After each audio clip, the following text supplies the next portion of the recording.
Oh, there we go. Hi, everybody. I'm going to go ahead and move this coffee off it.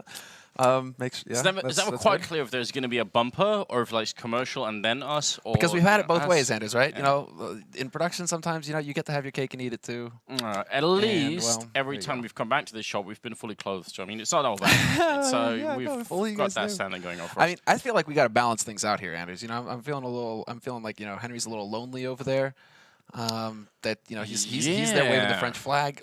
Well, look, to be fair, the other guys obviously didn't watch the Titan game because they were watching the the stomp of Fnatic, right? Yeah, we were watching the Titan game, and honestly, QuestionMark. I mean, they were making some mistakes. I feel like they should have lost train. They didn't look super slick. Only Titan tried even harder to lose train and ultimately successfully lost train. So yeah, I don't know what to say. Well, I know what to say. Is that there's well, you can't judge off a single series, but the shape that TQM are in compared to the shape that obviously Envy are in, if they manage to just completely trounce Fnatic, there's a big difference there.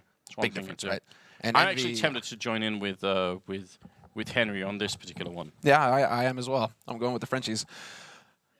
And that's not, you know, like, you know, national pride or anything like that. You know, like, oh, yeah, of course I have to go highest, right? No, of course not. Because I was against Titan. I went with TQM against Titan, but TQM definitely looked a bit shaky. I mean, their Dust 2 looked really strong, but then their train was just, you know. They only have 3 out of 5 Frenchmen, though.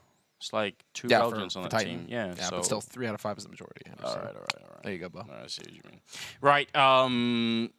I don't know, though. I mean, Janko was talking about the map pool being a little bit deeper for QuestionMark. It might be possible.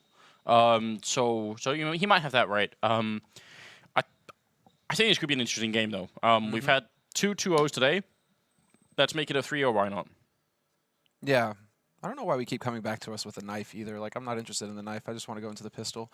Something to note, but there we go. Envy versus QuestionMark. It's going to be starting off on Mirage. Envy pretty solid, especially if Apex gets rolling on this map. They can definitely do some damage. QuestionMark as well has pretty much always been one of the more premier teams on Mirage, like the solid team as well.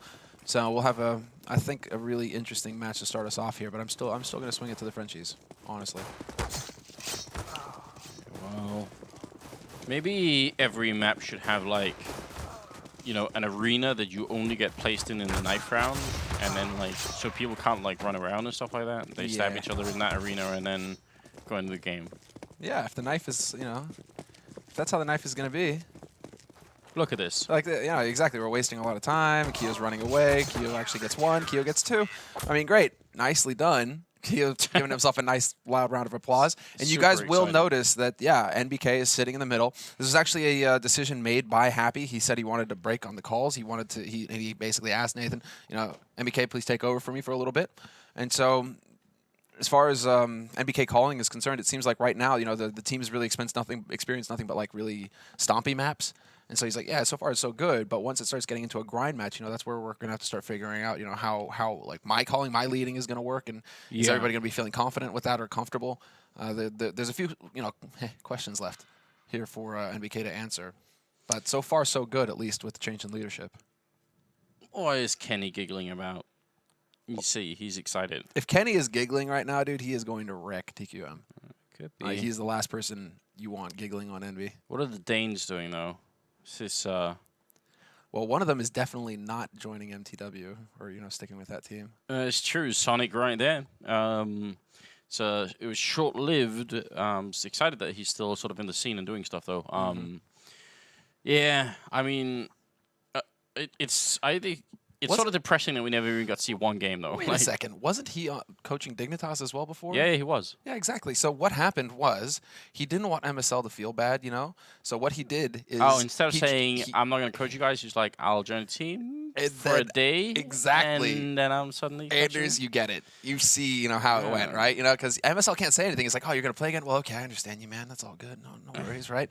And then, you know, Zonic all along is just like, yeah, come on, TQM. It could well be. It could well be. But mastermind. That's what it's about. Mastermind. I totally get it. It could be. It could be. Well, some sort of serious conversation. My lip reading skills are sounding up to par, so I can't tell you what they're talking about. Can people even lip read Danish? Probably not. I mean, it's hard enough to understand when you hear them speak. Like, yeah. essentially a nonsensical language, but Cameloso. Cameloso. If anybody wants a good laugh, I think it was some Norwegians. They made a skit about Danes not even being able to understand Danish anymore. So go and check that out on YouTube. Some good Swedish ones as well out there. Definitely. Check that out on YouTube. It's called Cameloso. It's hilarious. I'm seeing NBK yawning in the background, and I know that like the whole QuestionMark team has had like 3 hours of sleep tonight or something like that. Yeah. So everyone is just a little bit wrecked. Well, that's the thing, and it kind of like balances out because everybody's having trouble getting food. Everybody's having trouble getting sleep. Why did they only get 3 hours of sleep? Because they didn't travel from anywhere, did they? They were in that restaurant sitting there for like an hour and a half waiting for food at like 3 in the morning, dude, or 2 in the morning. Like why were they here at 2 in the morning? Because they got in late. Like most of the teams got in like later in the evening last night. Is that because of the snow, or is that just because they chose late flights? I think it's just the flights. Are you looking for a finger to, like, yeah. You need to point your finger at? I'm just wondering if we should blame them or if always blame the teams, dude. That's just the easy. Yeah, okay, I'll do that. To hell with it.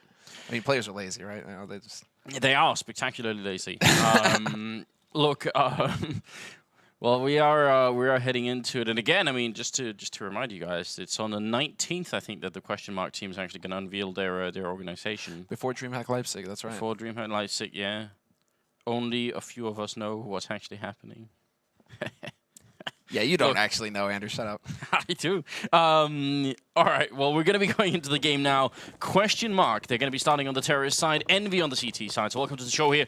It's day 2, and it's the second round of matches here at StarSeries LAN Finals. The arena is being built right next to us, and once we get to the playoffs, we'll have around 15,000 people in this arena. It is going to be insane. But now, we first need to figure out who's actually going to be heading there. And to do that, well, we've got today to figure out the rest of it. Happy playing very aggressively in mid lane. They must have heard him running, so they should know that someone's up here. But actually, karrigan might not have heard. He doesn't care either. He's got the Tech 9 and the armor, and that's going to open it up. Kenny going down. Happy going down. Sipnix with that kill. Still 2 people left in A, but it's going to be a B play here. And NBK getting crushed. That Tech 9 and armor play just working out great. But more than that, it was the position of all 3 kills there for QuestionMark. Can they actually do some damage? Like a point of damage to QuestionMark would be really nice right now. There we go. They finally, take 10 HP off a device. Wow. It's not a complete and utter one-sided stomp here, guys. They've got a chance, Envy, to hold on to their gear, to their Kevlar. And, I mean, they really were looking for a brawl, Envy. Everybody went Kevlar. They needed to deny the bomb plants for as long as possible because they didn't have a kit. They had no utility. I mean, this was really just Envy looking for a straight-up fight. Now, they got one. They just got slammed. That's all. Body slammed like triple. John Cena showed up. Well, nobody even dies on QuestionMark's side. They do a little bit of damage to dupreeh and device, and that is going to be it. Second round is coming up here, and just for now, we can't see the Twitch chat now, which is a bit of a shame. Yeah, I know. But just to point out to those of you watching the other stream, we're going to call him Device. We're calling him Device. We're not playing this game. There's no way that you can hype Deva. No. I'm gonna have to say it with like a Danish accent, like Deva. Like sorry, Device, it's not happening, bro. Device is such a better name. I have no idea why you would change to Deva. Deva. Cameloso. Don't. It's the Anas? Yeah, let's not even do that. Danish accents only work for James Bond villains these days, apparently. It was a 4-man stack in the A-bomb site. It's sort of fading. It's disappearing. For no immediately obvious reason. I mean, NBK spotted 1 person over at B. That's not a good reason to sort of draw everyone out. I think it's one of those things where you don't have to look for like a cause here. This is just intuition, Just feel like maybe they're gonna go B instead. They're not, which is a bit of a shame for Envy. Yeah, that intuition is not really helping them out at all. Cajun is just lurking his way out onto the A site. Everybody is here along with him. And again, Anders, something to point out there. Got to appreciate that QuestionMark are putting the guy with the SMG out first. Yes. If he gets shot in the face, not the end of the world. You're not dropping a rifle. You're only dropping an SMG. So use him to scout. And, well, Envy, they're fine with this as well. You may be thinking, oh, no, well, Envy, the gamble didn't work, whatever. It's fine as far as Envy are concerned because they just hold on to their gear for the next round. It's just as if they had forced, but, 2 rounds in a row, basically. Now they just need to stay alive. Yeah, they don't I necessarily agree. need to go and hunt. They should just stay alive and focus on having the gear for the next round. I absolutely agree. I think it's perfectly fair for them to lose the round as long as they save a lot of these pistols and armor here. It is pretty remarkably dumb how much damage the why am I blanking on the name? MP7 does. Like, look at that. It's like 3 bullets. He drops Keo down to 40 HP from like halfway across the room. MP7. We have, I mean, it is almost... Ooh, nice shot there from Happy. Thank you, it's almost like to the point of trolling that we've got the MP7, MP9, but no MP5, you know. Well, shout out to 3 Clicks. He did a video not too long ago comparing the MP7 to the MP5. MP7 is better in every way, Anders. Just saying. Well, we don't have an MP5 in this game. Yeah, but it's better than every way. If you take the old one, the Source MP5 and the 1.6 MP5, I think he did like both games basically and went up against CSGO, and the MP7 is actually better in every way than the MP5. Philip does some really good videos. He is sick, guys. Go and check him out for sure. All right, well, we've got 3 people pushing middle here. We've got the bomb all the way over at the B apartments, or at least making its way in there. And we've got some armor left still on the Envy side. It's a good opening frag for Apex, who, as far as I know, was the top fragger and doing very well when they were playing Fnatic. But they're going to get shut down in the middle. Kenny with a bit of a refrag there, turning into a 3-on-3, and Device dropping very low as well. The bomb's going to go down, so this should be a round. But right now, they still have 2 armor and an AK stolen here. Envy, if they can just get one more kill in somewhere, this will be a fairly successful round, even if they lose it. Yeah, they've got 2 guns as well. So put Happy in there, put him into kitchen, see if you can't find a kill, get lucky. Otherwise, the other 2 guys can just hang on to the rifles, save some money for the next round. Device with the Galil, also not the end of the world if he gets picked up, considering he's only got like a 3,000 investment going on him right now. So if he's able to find a pick, deny a rifle, that'd be nice. If he goes down, it's not the end of the world for QuestionMark. But Envy right now, they really are playing to just hold on to the guns. Very methodical play, really, coming out from Envy, actually. You know, they didn't throw away the advantage that they had with the armor in the last round, and you can see what's possible. They decided to change it up, go for the rush mid, and it worked really well.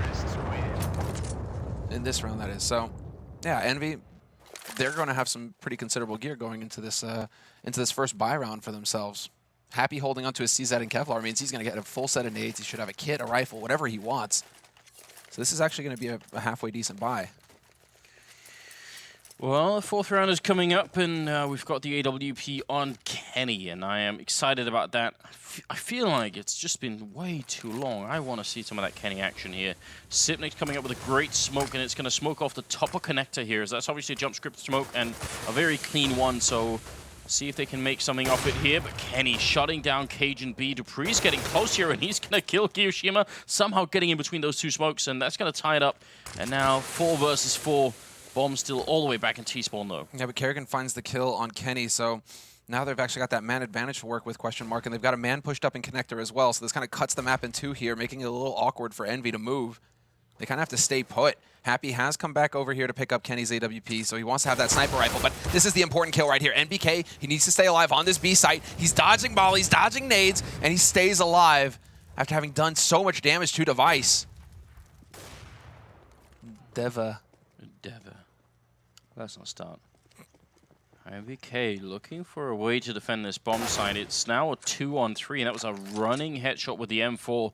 It's going to be a little bit scary. The problem is the bomb is going to go down, and waiting in CT spawn is going to be dupreeh. So if they try and rotate back here through CT spawn, they're going to run into a lot of trouble. Device also making his way down in underpass, so he can actually sort of stab them in the back if they try and go through connector. This is a very, very tough situation. And NBK, if he could have got the timing down right, that would have been godlike. He could have jumped down there and essentially surprised Device. But now I'd probably chance it and just try and save this AK and AWP and hope that you can make your way out somehow, because round is obviously lost. Happy has actually done a fantastic job of working himself into the one spot that Device is actually going to have some trouble getting to. Device can charge right through B apartments, jump down, check out short if he wants. He's got just enough time with that bomb. But Happy trying to play it safe, and oh buddy. There's a Molotov. The game is up. NBK gets the punish on the Zipniks. Happy, is he going to get shot in the back? No, he spots out dupreeh. Could go for the peek. What is this, Happy? You really go for the peek in that situation when you've been sitting there holding on to the AWP for that long, and you take the risk of losing it. That's just a little bit too much, man. Yeah, it would have been sort of a big giveaway there, but it works out all right. 5th round coming up now, and kioShiMa hasn't killed anyone yet. Not necessarily sure he's had many chances to do so, but QuestionMark 4-0, and if they win this round, then the Envy are ecoing again, and things start to get very bad here. karrigan, look at that pre-fire. He heard Apex coming close, and that was all he needed. Instant shot there. That was very impressive, and Apex without too much backup either. No one's right behind him to help him out there. Nicely done, at least by Kio, to trade 1-for-1 there. He should have died without getting anything. He still manages to take somebody with him. NBK takes out dupreeh, who lurks his way right up connector. No teammates around either for QuestionMark there, so dupreeh really maybe getting just a little bit ahead of himself there. You kind of expect to see him just sit in connector and just try and get information. You know, hear footsteps of rotations coming in from kitchen or into jungle, or just catch somebody in mid if somebody tries to push through connector. Instead, he gets caught early, and so NBK, he's going to have to play it safe. It's all going to come down to positioning, and he spots kajunb. It's actually pretty important that he does it so early as well. Now he's trying to fall back here, waiting for a little bit of backup, but he had no head armor. Not that it would have mattered, but he goes down immediately. I actually thought for a second that was a Galil on karrigan, but nope. Is now Happy and Kenny trying to see if they could do anything here, and unless they find a very swift kill, they're not going to have the time for it, are they? Yeah, unfortunately, NBK's crosshair was just off with the placement. He tried to hit that headshot. I think he pulled the trigger first as well. He was just wide. So, man, Envy, they're not getting anything. I mean, they keep kind of playing this. Yeah, exactly. Playing this safe thing where it's like we're not going to go for it because we're not getting that kill quickly enough. The one kill to bring it back into a 2-on-2, which would make it, you know, advantageous to go for the retake, or at least, you know, make it worthwhile. It's not happening, and so they're constantly having to force. There's the flash. Happy turns in time, stays alive, and at least they get that. At least they're going to force everybody on QuestionMark to spend money here. I mean, a bit of a silver lining, I suppose, but they obviously have the money on the Danish side to just keep buying, so why not? And Envy, are they going to force it up here? Yeah. All right, it looks like they will. We're going to be seeing some vintage NBK here as well. If I'm not mistaken, he's got the scout. In that B bomb side, when he came back to check it against the 3 people that were coming in, my worry was that if he hadn't seen them so early, he would have probably walked all the way over to make the jump, and then he would have definitely been dead. So it's actually a bit fortunate that he spotted them right away and didn't get even closer to the actual entrance. That would have been worse. This is all about Apex now. This is all about Apex. karrigan is going to find the kill on NBK. You can't jump for free over there, NBK, especially with that scout. Now that they've changed the hit reg on jumps, at least you are going to get punished. And now QuestionMark, because there was a moment there where Device could have got picked. Yeah, QuestionMark, they're so good. They just fall back. They get the initial pick. Then they know that the ball is in Envy's court. They know that Envy need to go for a push somewhere on the map to try and either get information or get a kill to bring it back to 4-on-4. So what QuestionMark do is all the guys who are in aggressive positions, they take just a few steps back. Make it so that they're the ones holding the angles, and it's Envy who have to take the risk, and Envy who really have to. They make it as hard as possible for Envy to bring it back. Well, Apex flashed. It was a nice flashbang as well. You see it goes just around the corner here. dupreeh could be going down to Happy. Looks like he's got a fairly good angle. But even if he does, that's just going to tell dupreeh that Happy's probably alone over here playing so aggressively. And he still actually gets the kill. And now he's going to be able to see that nobody is in here. 40 seconds. They can do whatever they want. They can make it all the way back to B if they feel like it. Or they can just wait and try and go away a little bit later on. Kio already doing some damage here. And now they kind of have to go. But now it's 30 seconds left. And it's going to be a bit too long. kioShiMa into the fight. Apex taking one. The bomb is down. 25 seconds. How are QuestionMark losing this? What a ridiculous round to lose. And now it's dupreeh in a 1-on-2. Guy coming in from the B-bomb site, trying to see if he can clutch this. This is madness. Speaking of which, he can't see those flashes. That's so frustrating. The only way they can lose this is by dying. Wow, there's no Run time. away, Kio. I mean, yes, Apex gets the information as to where dupreeh is playing from, but going for the repeak in that situation, that you're just tempting fate. I think the run time from the slope, I could be wrong on this because it's been a while since I checked. I think the run from the time from the slope going into T-spawn and all the way into the B-bomb site it's like around like 21 seconds thereabout. So, you know, at 40 seconds, they can make it, right? The only problem is that they're not controlling top mid. So suppose they start rotating back and somehow Envy has like one of the 3 players left in top mid. That's the only like variable that they can't control in that situation. But they played it almost as badly as you could, I would say. That flash even went down, and I think maybe even someone from QuestionMark might have been in hearing range of it, which means you hear that flashbang, you know someone's probably peeked it, so they didn't even check the corner. I don't know. I'm confused. I'm as confused as Siblings looks right now. It's more like they're probably thinking, okay, they flashed, they didn't see anything, they're probably thinking it's B, so the guy's going to probably get over close to connector, back over towards CT. You know, sitting in pit, waiting. They probably weren't thinking it likely, but regardless, that's the first round on the board now for Envy. We're waiting for Zonic, the coach for TQM, to get back in the game. Apparently he crashed out, so we'll see if see how long that takes. I mean, Zonic, Maniac, ex-pros basically standing in as coaches. That's fascinating. This is the next step, Anders, really. Yeah, I think it definitely is. I think this and also hiring people to look at demos for you, like, capable people. But here's the misconception though: like obviously, if you hire Existence to look for your demos of your Envy, then yes, you will get like a way more. But even if you hire someone you don't actually even have to hire a professional, in my opinion. I mean, it'd be better if you did, but suppose you can't find one. If you just hire someone who's like decently good at the game, who just looks at basic timings, right? You could pay someone in Asimovs, right? You could just say, like, find someone and tell, I'll give you 4 Asimovs. Now, I want you to look at snacks, and every time he pushes on B-bomb side of cache, I want you to like get a spreadsheet and write down every time you push your gravity. Write down what the timing is every time, and we'll find a correlation. Anybody could do that job, right? Doesn't have to be a professional player. You just have to give them the actual work, and then they do it, and they give it to you, and you say, well, sweet, now we have a good idea. And maybe if you've got someone very smart, and this is where you get someone like Existence in, for instance, they will find sort of deeper correlations, right, which are small things like, for instance, every time someone falls back from a bomb site, maybe they'll put a couple of shots into a wall-bangable wall, just as a tick. They don't realize they're doing it, but they do it. So every so every time you hear those shots, oh, he's probably got falling back now. If you get people to watch demos and find that kind of information, then you're getting quite far ahead of the curve, and not many people seem to be doing that.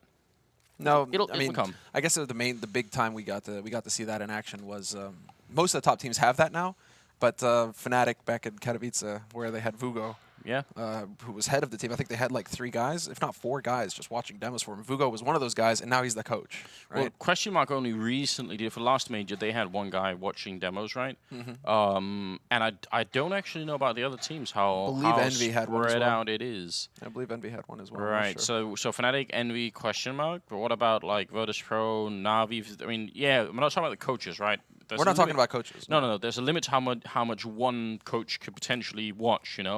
You need people to do the hard work, the sort of the legwork. Anyway, maybe I think it sounded like the pause was up for a second there. Hopefully we got everyone back on. High fives going out from NBK in the middle. I'm glad to see NBK speaking a lot more here. Yeah.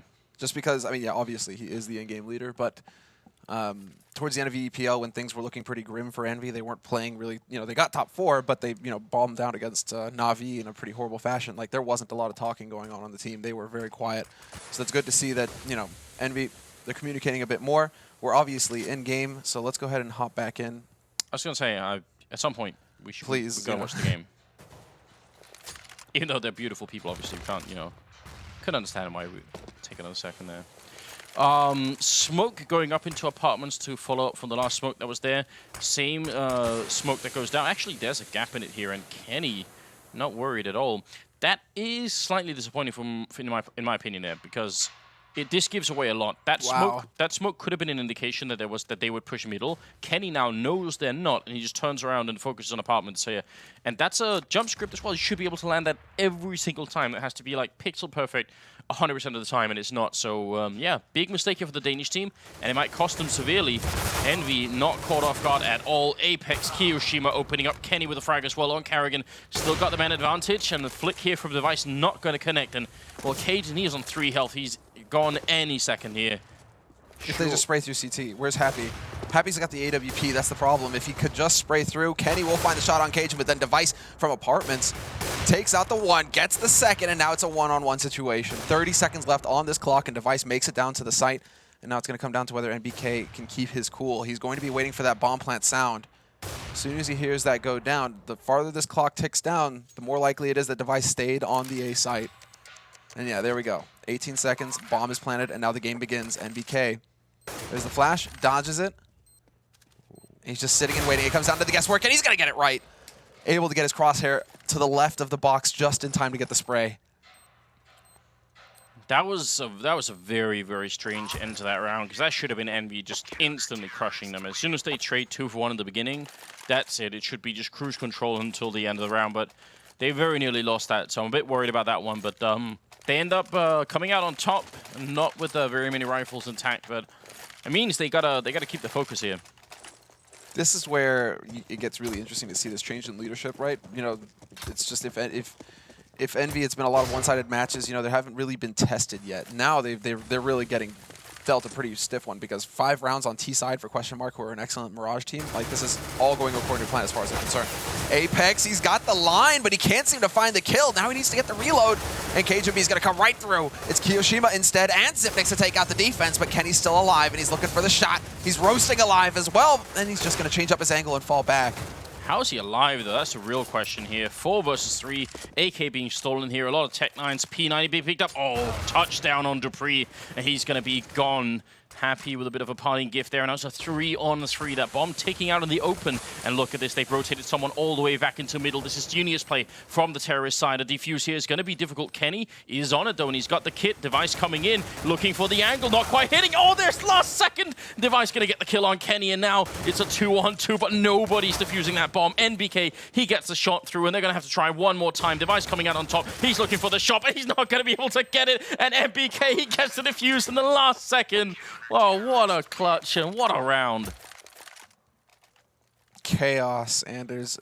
Just chaos. But I don't know if that was a missed smoke or if that was intended, but that sandwich smoke, that smoke made such a difference. The fact that they had 2, one on the bomb, but then the one on sandwich, the guy who's sitting there who's supposed to be the second line of security. He's actually supposed to be the first. Device isn't supposed to be the one peeking first. It's supposed to be the guy sandwich who stops you from getting on the bomb, and then Device is there as the security long term. Instead, they had to change it up because Envy just get a smoke right on top of him. Way too close, and this time Apex, he gets it right. Takes out Cajun. Now he can back off, play it safe. They can consolidate the defense on A site. They've got 4 players here already. And QuestionMark, they're just going to come charging through, but Keo spots it.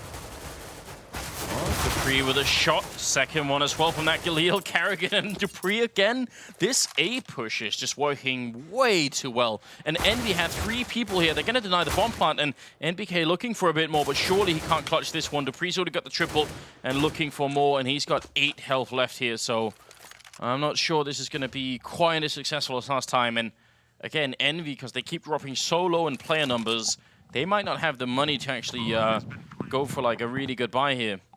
NBK walking out, but he goes down to Device, and that is going to be 6 rounds now for the Danish side. I mean, there's just... I like the idea of spraying through the smoke like that early on, like Apex is doing, but it seems like as soon as they do and he's done, TSM or TQM just go, right, fine, we're going to be running through in that case, because we know you're reloading, and even if you have a couple of backup members there, if any of them die, then you're still alone and trying to get it working. 10th round is going to be coming up now, and it's 6-3. We've got a P90 on Apex. We've got a couple of pistols and armor on the rest of Envy. They don't want to give any more rounds here to the Danish side.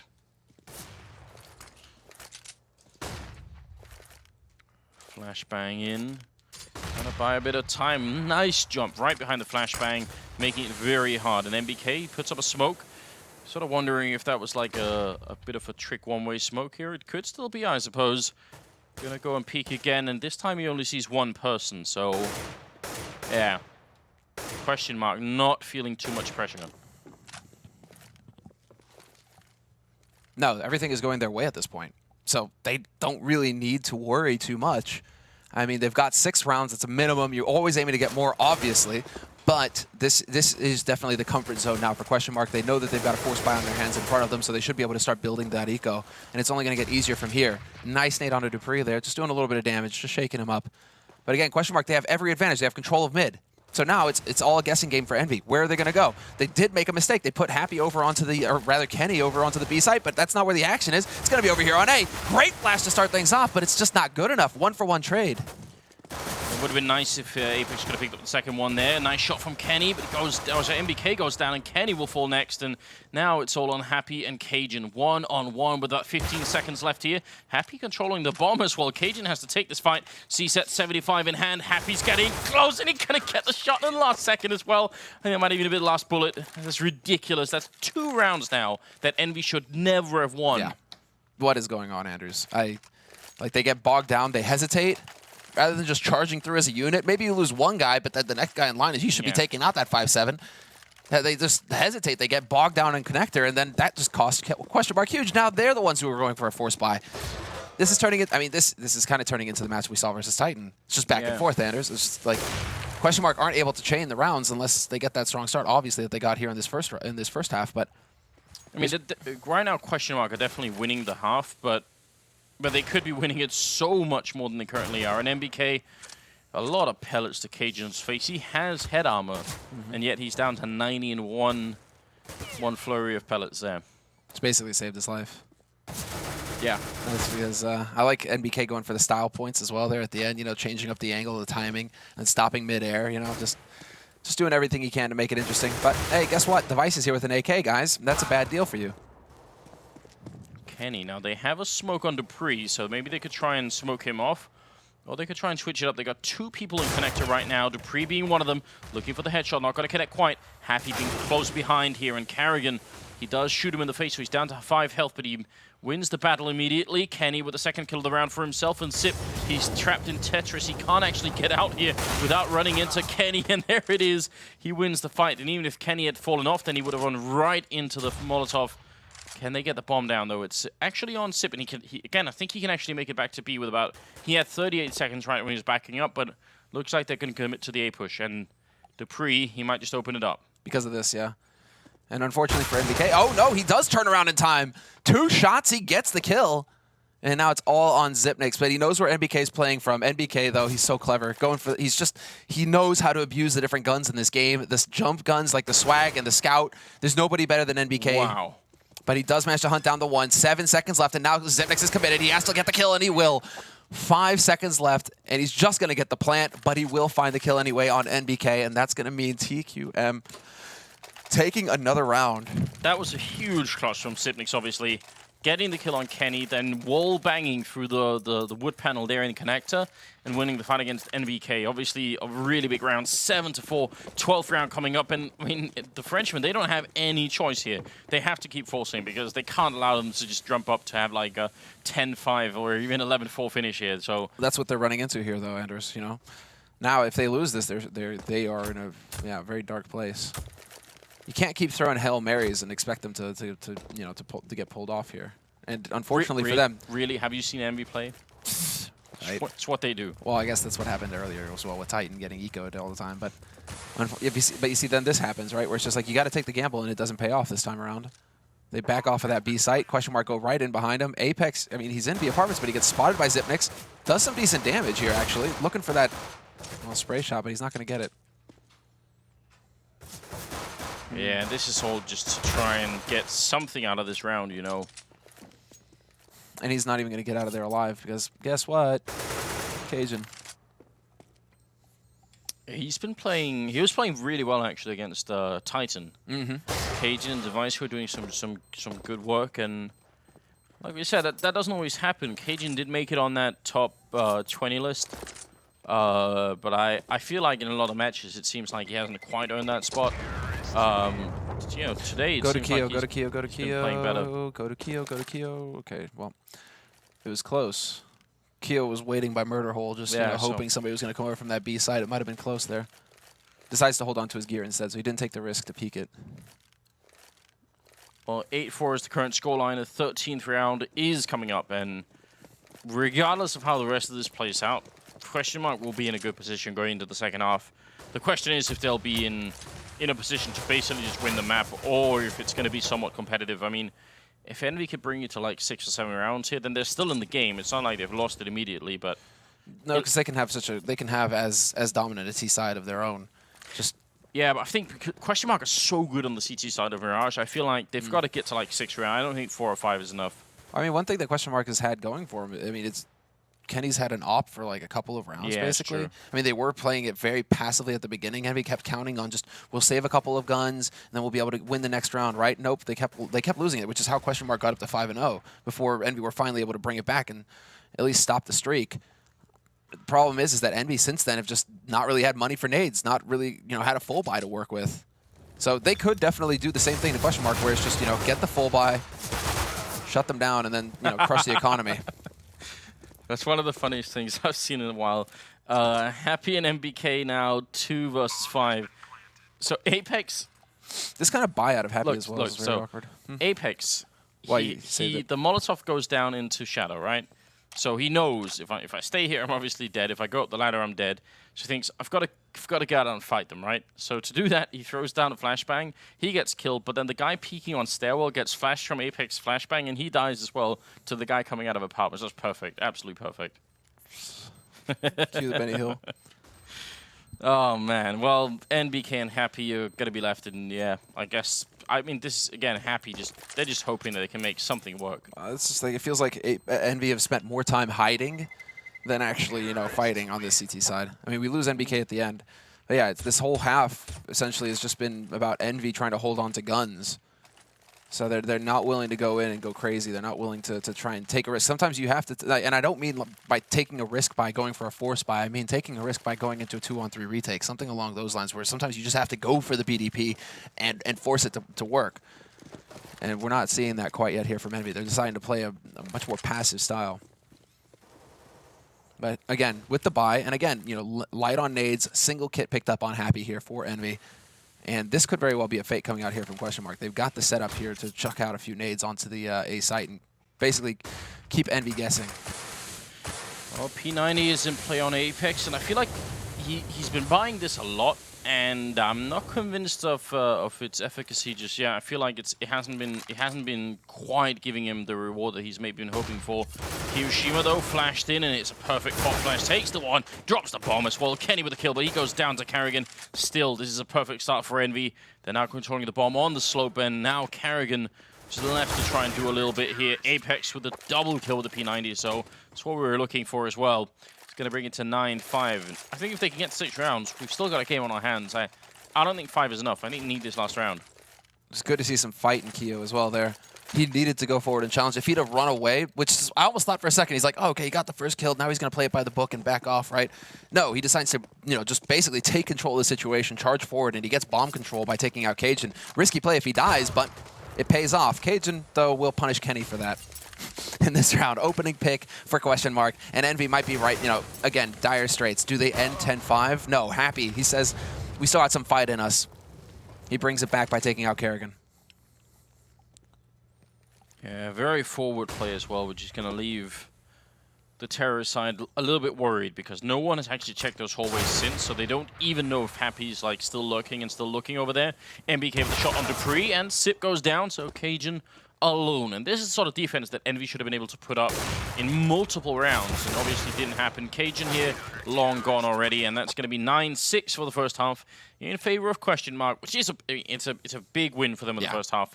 No way around that. The question is if Envy can sort of find a way back.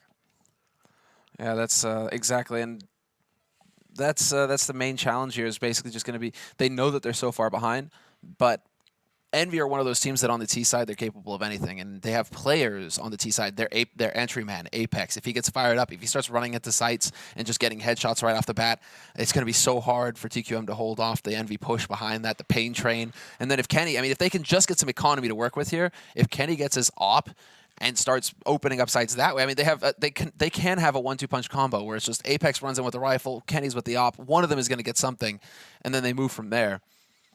That's got to be what karrigan's trying to figure out right now, as far as, you know, what's in store for them here for the pistol, because this pistol is going to be just pivotal right here. It's going to make all the difference. If TQM get it, they're just locking down this map, and I don't see Envy making it back. Well, karrigan is a little bit aggressive in the middle here on his own, but not risking too much. This device with one dupreeh with a second headshot, and now they're playing a 3-on-5 here. Envy just running into death all across the map here. 3 kills and no reply yet.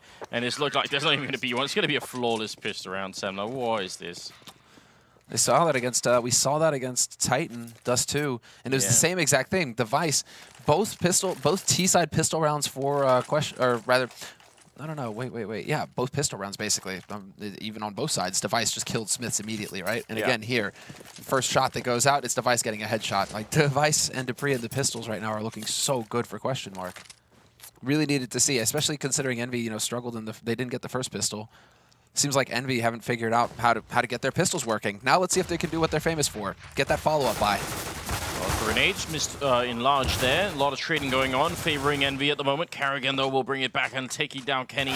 Bomb is not quite down yet, but Apex has picked up Zem 4, and he's doing some damage, taking out karrigan. Where is, well, there's going to be a bit of backup here now from kajunb coming in from behind, and, oh, he's going to get the perfect timing. Then Apex, he turned around, but he might have been just a little bit too late, and now, happy with the one shot. He's clutched it already once with the CSAT 75, and now he's back by the truck. Device hoping for an angle here. But can he actually find it? I'm not quite sure, and he's wasting a lot of time doing this. Now he's going to be walking in, and he goes down. Happy clutching it again. Strange round. Straight? No, not strange. It's EnVy, dude. Like, they are the team that gets force buys. You got to wonder, just like, how are you not able to do this in pistols? How can you not? Because you're doing the same thing. You're grouping up and running as a group. Like, just land the headshots of the pistols, guys. I guess it's just once you give these guys a Tech 9, it's just they get unleashed. Because, I mean, Apex just murdered him. He walks in there, does huge damage with the M4 as well. And Happy there, of course. Happy, you want him in the clutch. So now it's QuestionMark who get reset. They don't go for a full force, though. They've got 3 Deagles, 2 P250s, but they aren't going Kevlar nades. So they're going a bit halfway here, and we'll see if that's going to be effective. I mean, Deags, you got some of the better Deagle players here in the world right now. dupreeh is one of them. He can do massive damage with his gun, but instead he's going to take a nade to the face. Ouch. 88 damage in one from that nade. No armor is generally the result. kajunb in the past has also been one who's landing some good Deagle shots. Spray for the smoke. Sip's going to pick up the 1 kill here. The device doing some damage to Happy. Surely EnVy are not going to get sort of reverse decode here. That would be upsetting for the French team. And device, look at that. He's already waiting for Happy. Oh, he's going to get that shot the second click as well. That looked so calculated. But the bomb is going to go down here, and there's nobody to stop it. They're getting closer. And karrigan moving in. Bomb is planted. And kioShiMa actually going to take that kill. dupreeh goes down as well. And looks like maybe the Frenchmen have got it under control. Device and kajunb, I think the best they could settle for right now is getting some good exits. Yeah, exactly. They're looking for those one shots with the Deags. They could find one here as well. Device has got an M4 though, so he's not going to really be taking too many risks. It's kajunb. He wants to be the one who kind of presses this, sees if he can't get lucky with the pistol. One more kill here on EnVy would be big. Yeah. So just that's exactly what Question are looking for. But still, a pretty effective hard eco. I mean, this might as well be a hard eco considering they didn't invest in Kevlar, they didn't invest in nades, they only went for pistols. Getting 2 kills out of that, it's not bad at all. Question should be feeling pretty good about the situation right now. They do have a pretty big lead going for themselves. So I think they also made it double eco, yeah, good. They aren't going to force. They don't risk it. They're just going for the hard double eco. Now they can get ops in the next round. They can do whatever they want in the next round. They're going to have all of the gear necessary to just shut the door in EnVy's face. But they also got a rifle, didn't they, on device? On device, yeah. So he probably invested in Kevlar here. Yeah, he's got Kevlar on his smoke. But then that means no op for him. But then I guess karrigan is the one you want opping on Mirage, right? Yeah, so I would say so, definitely. In that window somewhere. Well, you're going to have to wait a little bit longer before QuestionMark starts picking up rifles. So, so right now, it's just about the damage being done here, unless, of course, they happen to find some of those Deagle shots like dupreeh picking up Apex and making it look easy as well. Just a casual strafe in there. Device taking out Kenny with the M4, waiting for NBK, and he should have probably won that fight. NBK down to 6 health as well. He heard him coming, and he was so ready for it as well. And this is where things get very scary once again for EnVy. Sip also pushing up, which means any second now, once he peeks into T-spawn here, they're going to know that it's a B push, and then they should start rotating people in. The bomb only now being picked up, and Sip is now in T-spawn. Look at the rest of the CTs. They're rotating over towards that B bomb side, and this is a really big problem for EnVy here. Missed shot from karrigan, maybe it could have been. kioShiMa with the opening and a really important kill there. Yeah, caught sleeping, basically. Probably watching the mini-map, trying to figure out where his team were. But kajunb's going to charge forward. NBK, he's the one standing exposed. He's got 6 HP. He just stands out in the open, looks for that fight, takes it, and wins it. And now he gets to back off to a more cheeky spot. It's going to be a zip now, just kind of working his way up through B apartments. dupreeh has got a Galil. He's waiting in mid. Well, let's see if EnVy can find a way off of the site. NBK is the one who really has to hightail it out. He's only got the 6 HP. If he's anywhere near that bomb, he's going to die. And while dupreeh guarantees that, a little bit of a duck and play here, looking for that headshot. dupreeh can just use the Deagle, dupreeh. But, yeah, there we go. That is a catastrophe for EnVy. They lose everything. 2 guns, 2 rifles picked up for TQM. And how do they allow them all, like, themselves to die, all of them? I don't know. I mean, if the fact is, if EnVy hadn't made some pretty good mid-round calls, then they probably wouldn't even have won the round. But they managed to just slither into the B-bomb side, the only path that they could have taken without running into any more QuestionMark members. So, almost a little bit scary. What is with the Russian going on? dupreeh. Well, 9-10 is the scoreline. A seemingly close scoreline, but QuestionMark, they now have rifles in the second half, including that AWP on karrigan. Envy don't have a lot of money, so unless they start sort of putting together some consecutive rounds here, the Danes could easily take a pretty heavy round lead. No, that's exactly it. And karrigan's got that op. Still have the nades rocking. And wow, Envy, they're just going to go for the full-out YOLO here? Looks like it. No, they decided to back off. Some wallbanging going in there, chasing Apex away. Scary situation. Xyp9x managing to dodge the return fire. But NBK's up there, and he almost had the angle. I really wanted him to do that. That wasn't going to be the case. And it's so you can't obviously know. It's just pure guesswork. But looks like they are setting up for a B push eventually, with Happy playing top mid, which is so cool. If people try and rotate into B through middle, which is not unpopular, you could pick people off, and suddenly the retake is going to be so hard. So I definitely like it. 3 on B, though. karrigan with the op. He's going to dome Kenny right now. Misses the shot.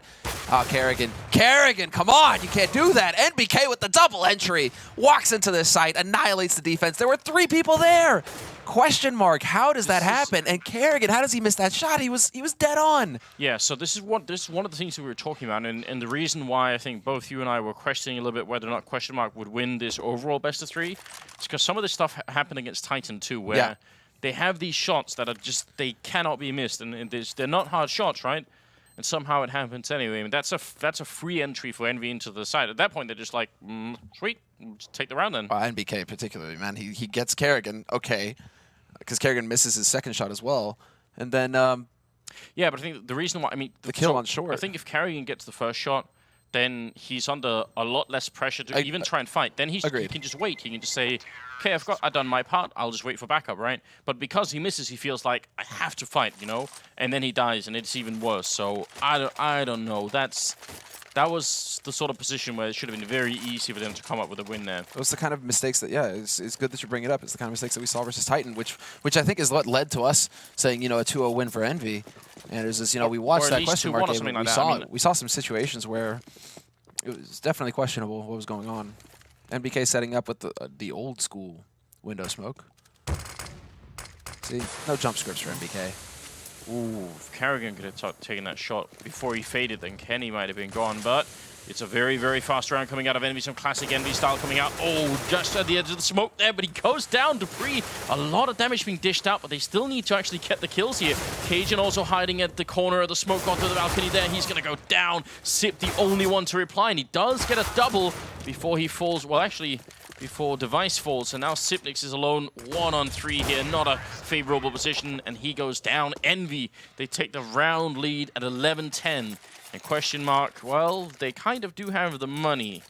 Device has 7,300, so they could definitely spread it thinly enough here, but they could. I mean, you basically drop a gun for karrigan. Yeah. You drop a FAMAS for karrigan. dupreeh forces up with a deagle, and then the other ones are getting by with rifles. Sure, this is a timeout though, called by karrigan. Good timing as well.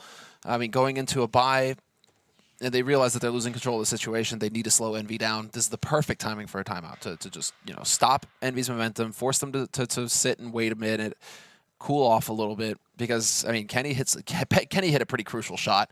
Somehow, the man on short just sprayed and sprayed and sprayed and didn't get anything when he had him lined up.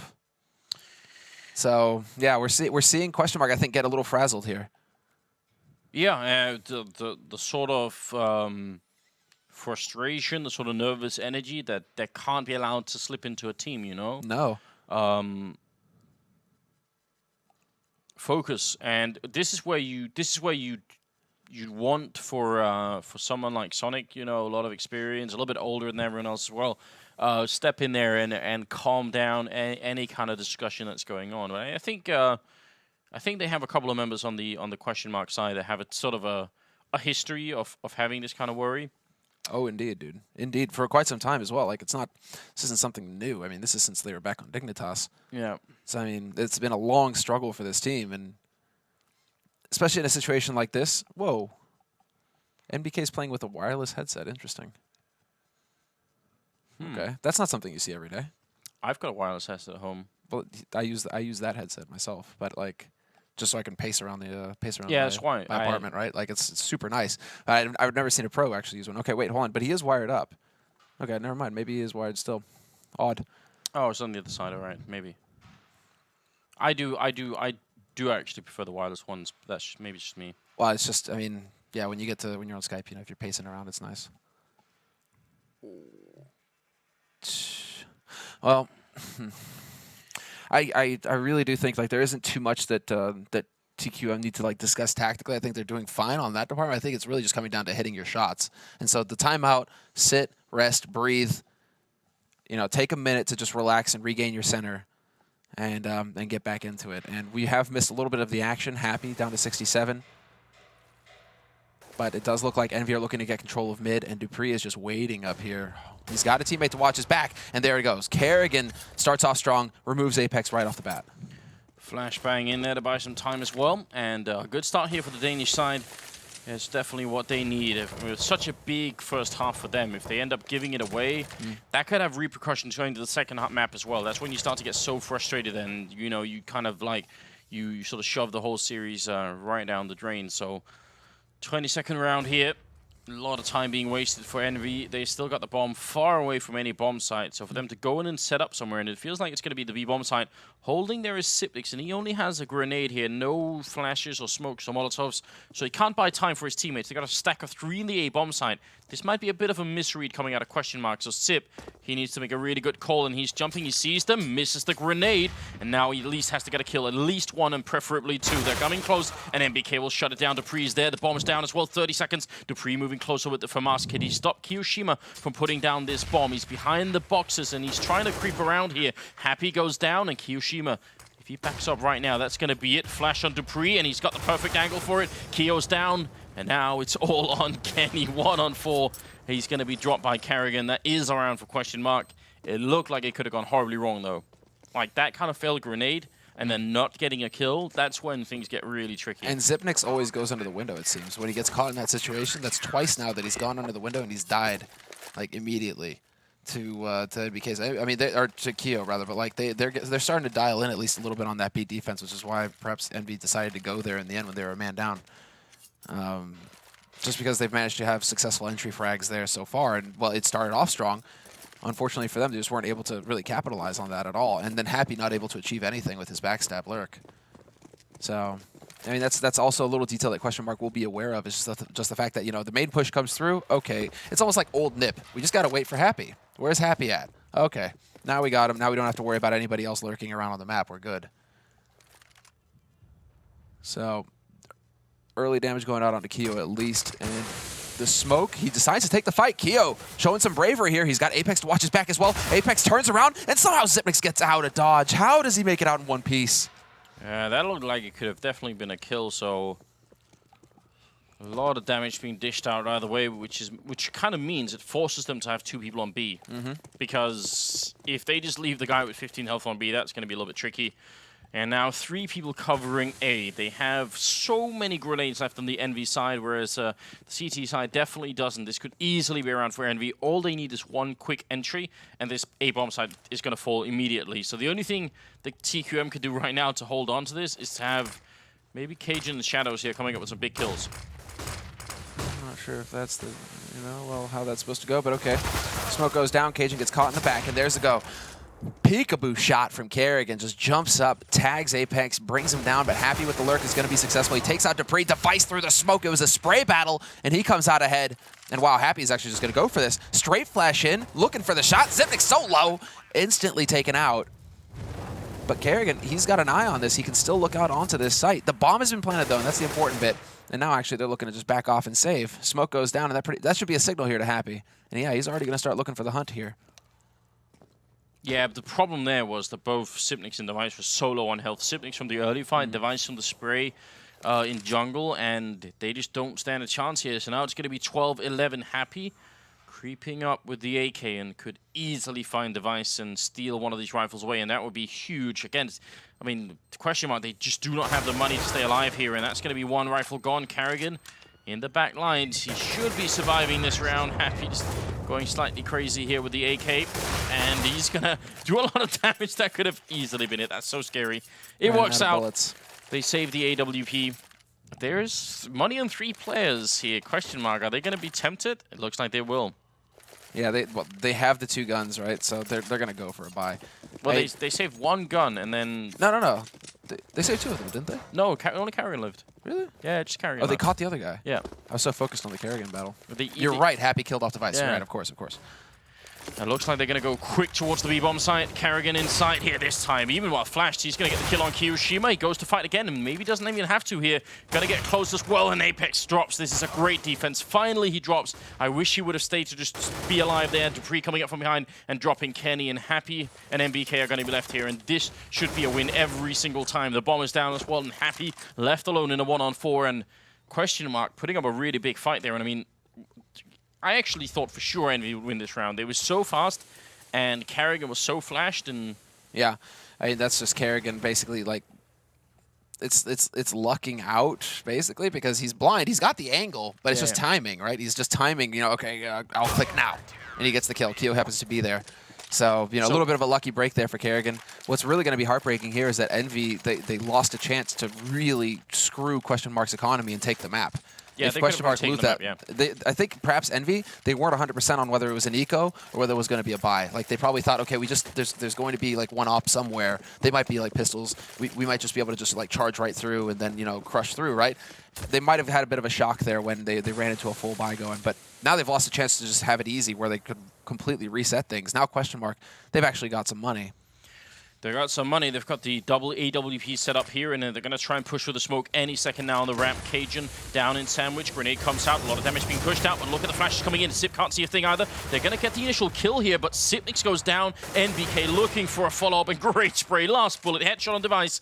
And this should be the bomb site for them here. They've got a 1-man advantage. Even if they are a bit low on health, that Molotov's going to do a lot, but the bomb will be planted. He sees a second guy there, so Cajun knows there's another player in shadows, and they've got the 3-on-3 retake coming in. And what is that? So that he can't Molotov him. Happy is canceled out an incendiary. karrigan's got one, but behind this smoke, Happy is safe, and now he's just waiting. He's got just a little bit of an angle to watch through. They're going to push through jungle, and this is it. Happy doesn't get the shot. Instead, it's going to come down to Kenny. He takes out one, and now he's got the angle on the bomb defuse. If he wants it, flash goes through. He's full flashed. Somehow he gets flashed. He gets in front of him. He turns around, and he still gets full flashed. So close, Envy, to being able to pull that off, but it's not going to work. That's a very hard retake to do if you're QuestionMark. That's not easy. They managed to pull through anyway, and Envy, they get the bomb plant at least, but they really don't have a lot of money, and they're running out of rounds now. They keep buying here, and they did it on the first half as well, and it didn't have a lot of success. You've got to get a bit worried here for the French side. Yeah, I agree. This is where the pressure really sets in. This is the scrappy. This is where, you know, it gets scrappy, Anders, and they haven't really had this. They've had a lot of snowbally games, but a hard, you know, tooth and nail battle.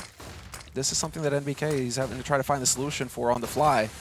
And so now it is just Tech9s, but then this is Envy. You know, they're always capable of anything. And again, NBK delivers. Keo hit the headshot, and Keo keeping the pressure up. He's looking for another one here. He's not going to take out karrigan. dupreeh is there to save the day, but then Happy with the backstab doing what he does best. Somehow, Anders, they've done it. It is now a 3-on-2, bomb planted, and they've got guns to work with as well. Oh, bit of a failed flashbang then, which is a real shame. That could have been a great flashbang. Now instead, he's going to go down to Happy, and Sip looking for a couple of shots here. He's doing some good damage, but the round obviously going to go to Envy here. That's going to tie the scoreline at 13-13. And the money for QuestionMark, I mean, you've got to wonder. Again, they haven't had any chance to build up too much either. Sip just doing his best to keep this rifle alive, but yeah, this is getting into a really, really close and dangerous game here for both teams. This is fantastically well done by Zip. Not only does he kill Happy, so somebody's forcing on Envy's side, he gets the op back. That's actually, I mean, yeah, you got to hunt. We saw Fallen doing that quite a bit yesterday, you know, hunting on his own with the AWP, risking losing that gun. This time, it doesn't work out for Envy. Nobody was close enough to go and challenge Sip and take that AWP back. I mean, they should have the money to buy one if they want. We haven't really seen it too much. It seems like they're going to focus on the rifles, but that is just a little bit silly because now, well, karrigan gets an op for free when he most certainly wouldn't have had one. Yeah, I mean, again, look at the rest of them here. C-Said, Max 7 on Cajun, even a P90 on Device here. Got to go for a fairly aggressive top mid push with 2 people. They must have heard that flashbang on Kenny. He's holding top mid there, so maybe that's going to be a clue that there is a bit of a mid aggression coming out here from the Danish side. They will have left one person up there, and I think that's dupreeh. They're going to peek together, though. And they're setting it up right now. There's the flash. There's the push. Device takes out Apex. That's from underpass. They don't know. They have no idea. dupreeh, it's the slaughter. Double spray and the bomb. What was that, Envy? How do you let that happen? How do you not check the angle? It's because Device gets the spray with a P90. I think suddenly everyone is focused on that, right? They think that was the person pushing top mid, probably, you know? So let's just go and kill him. And obviously it doesn't quite turn out that way. Happy barely going to win that fight. But now, QuestionMark, obviously, if they have any common sense at all, they're going to be playing this one very defensively. 2 versus 4, no reason to challenge. Oh, wow. What a game this is. This is only the game 1 in this best of 3, and it's already turned into just a complete brawl. Tooth and nail, man. Tooth and nail, you're right. And well, Cajun, yeah, yep. Gets the kill, easy peasy. 14 rounds, and again, Envy, they have the chance to end the map, to just put QuestionMark on a hard eco, and just this play here, this is it. This cost them everything. And NBK flashed as well. He tries to take the fight, he doesn't win it. dupreeh just lying in the cut, that was perfect. And so again, force buy, name of the game. I almost want to see NBK get that AK though, because he's been so consistent with getting the entries on the sites. I mean, he's good with the Tech 9, but can he just trade, you know? Can he take the Tech 9, give the AK to NBK, let him go to work? Envy have done it twice in this one map, winning some of these rounds here where they've got the Tech 9s. They need to do it a 3rd time, otherwise they probably lose this map, and that would obviously be a little bit upsetting for them. They're going to try and rush up in through connector karrigan here, holding in the crossing if they can make it over, and kioShiMa already down here. karrigan taking a slightly deeper angle here, trying to see if he can make it work, and Apex already picked up dupreeh this. Sit with an important kill on Kenny. Bomb is about to go down. Actually, no. NBK, I think he dropped the bomb. He's dead inside. Happy and Apex are left now. Great triple kill from Apex, though, bringing it back into a 2-on-2. And he spots the man on short. He's got the info. He's ready if Device comes through here. And there it is. Headshot from Apex. And he's looking so damn good. Quad kill. He could get the ace, and he does just turn away as the man comes up from CT. So Cajun gonna ruin that dream, but he's so low on HP. And it doesn't work in the end. Somehow Happy gets the clutch again. This is, yeah. It's just, I mean, what's so ridiculous about this is this round doesn't even start off that well for Envy. You know, they end up trading unfavorably, but it just seems like a QuestionMark that they have a hard time pulling up the, like, putting the brakes on when they have the advantage. There's no one there to shout, you know, wait, we're a man up. Just chill out for a second. There is a man there. His name is Zonic. Come on, Zonic. Speak up. You've got 2 people standing behind QuestionMark right now. They need to chill them out. That's actually something that Next, basically the manager for Envy will do. He'll shout, 2v4 at the top of his lungs, right? And and immediately you see Envy just like calm down real quick. Okay, there's the info. We know now. Just like reassess the situation and progress from there. I think every team needs that, honestly. Just like, hey, guys, calm down, take a breath, regain your center.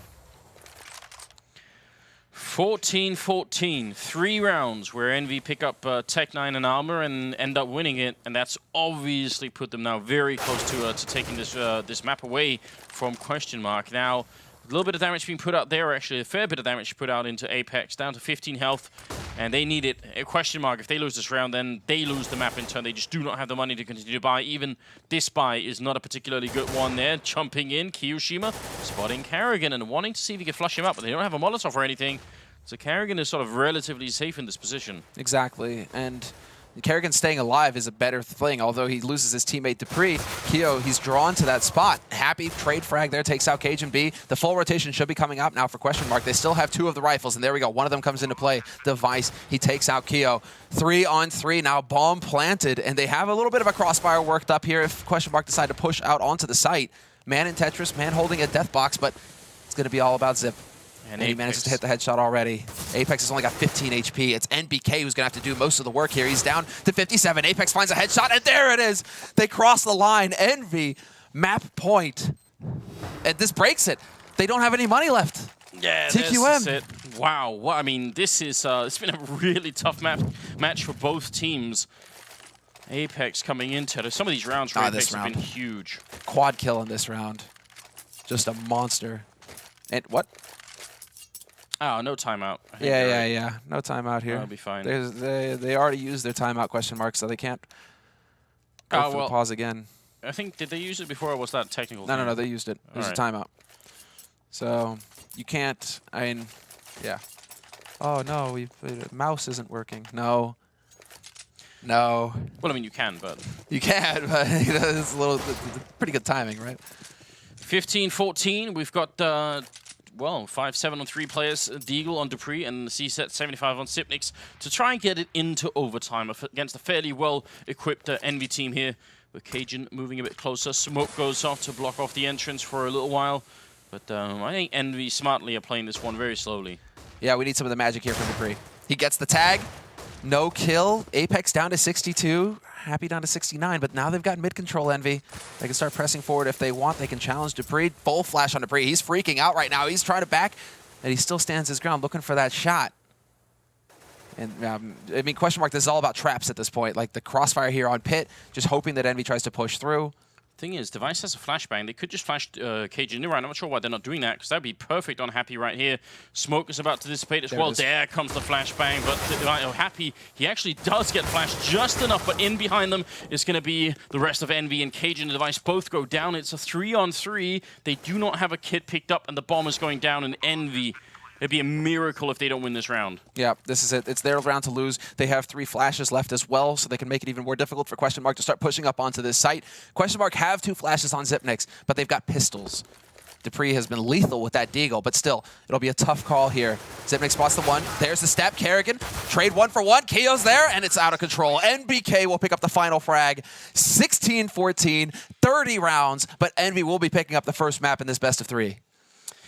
So there we go. That's going to be a really, really exhausting match for both these teams. I mean, it's the second best of 3 in a day for both of them, and it starts off with a really sort of really gut-wrenching game. Goes all 30 maps or rounds. That's what we were hoping for, though, right? Yeah, that's what we want. I mean, that's what we want. I mean, preferably we get 3 maps in this series, because obviously they've got a lot of quality to show us here. Well, it's not what TQM want, because they had to battle to take that last map off of Titan in the first best of 3 of the day. Yeah, they did. They don't want any more of these close maps. They need to figure out what it is that is stopping them from closing down these situations. On top of about 3 hours of sleep as well. So, you know, just slowly the fatigue is going to start to kick in. Yeah, look at them. I mean, look, they look...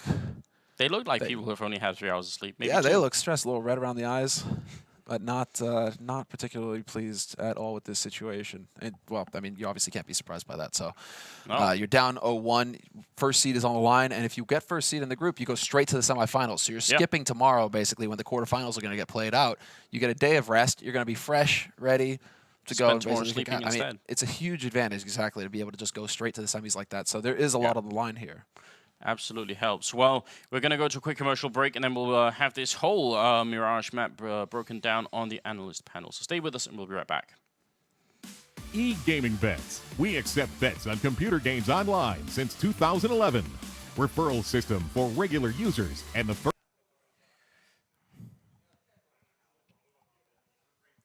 We should just be as loud as we can this segment, piss off all the other desks.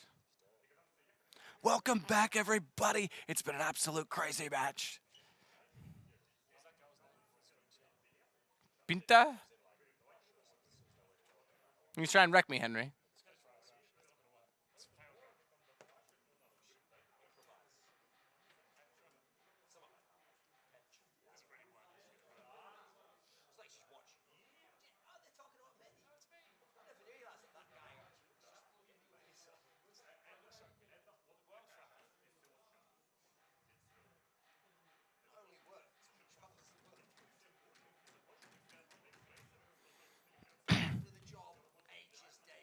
Are you guys ready? We've got about 15 seconds.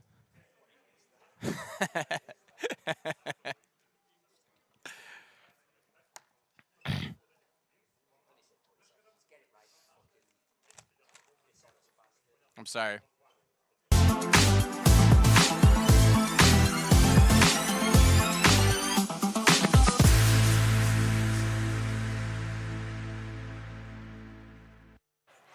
Well, the Group B has definitely lived up to the hype so far. Great starting match between Fnatic and EnVyUS, and this one was even better. Now, we said Mirage might be the key to the series and that it was TQM's to take, but EnVyUS potentially stole that one away in a pretty dramatic fashion, too, it has to be said. We've got a lot to talk about in that game. Yeah, I feel like it seemed like TQM had set themselves up a really strong start going into that one. They lost a couple of clutches early on, but that storyline kept continuing throughout that series.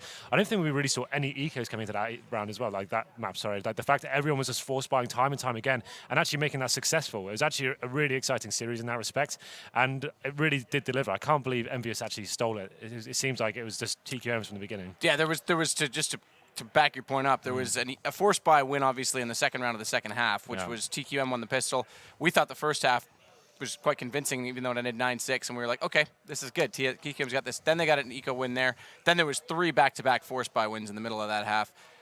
Because you consider, I mean, the good Mirage teams, they can lock it down on CT side. So you're thinking, well, listen, they got that many rounds on T side, and they're in a situation where they could have gotten even more because all the EnVyUS rounds were so hard fought. They had to win crazy. Like, they were down in weapons, then they were down in numbers, then they were in 1v1s. It felt like they had to really scrap to win all their rounds. So it looked the whole time, even though the score wasn't that out of control, like TQM's always heading towards the win here.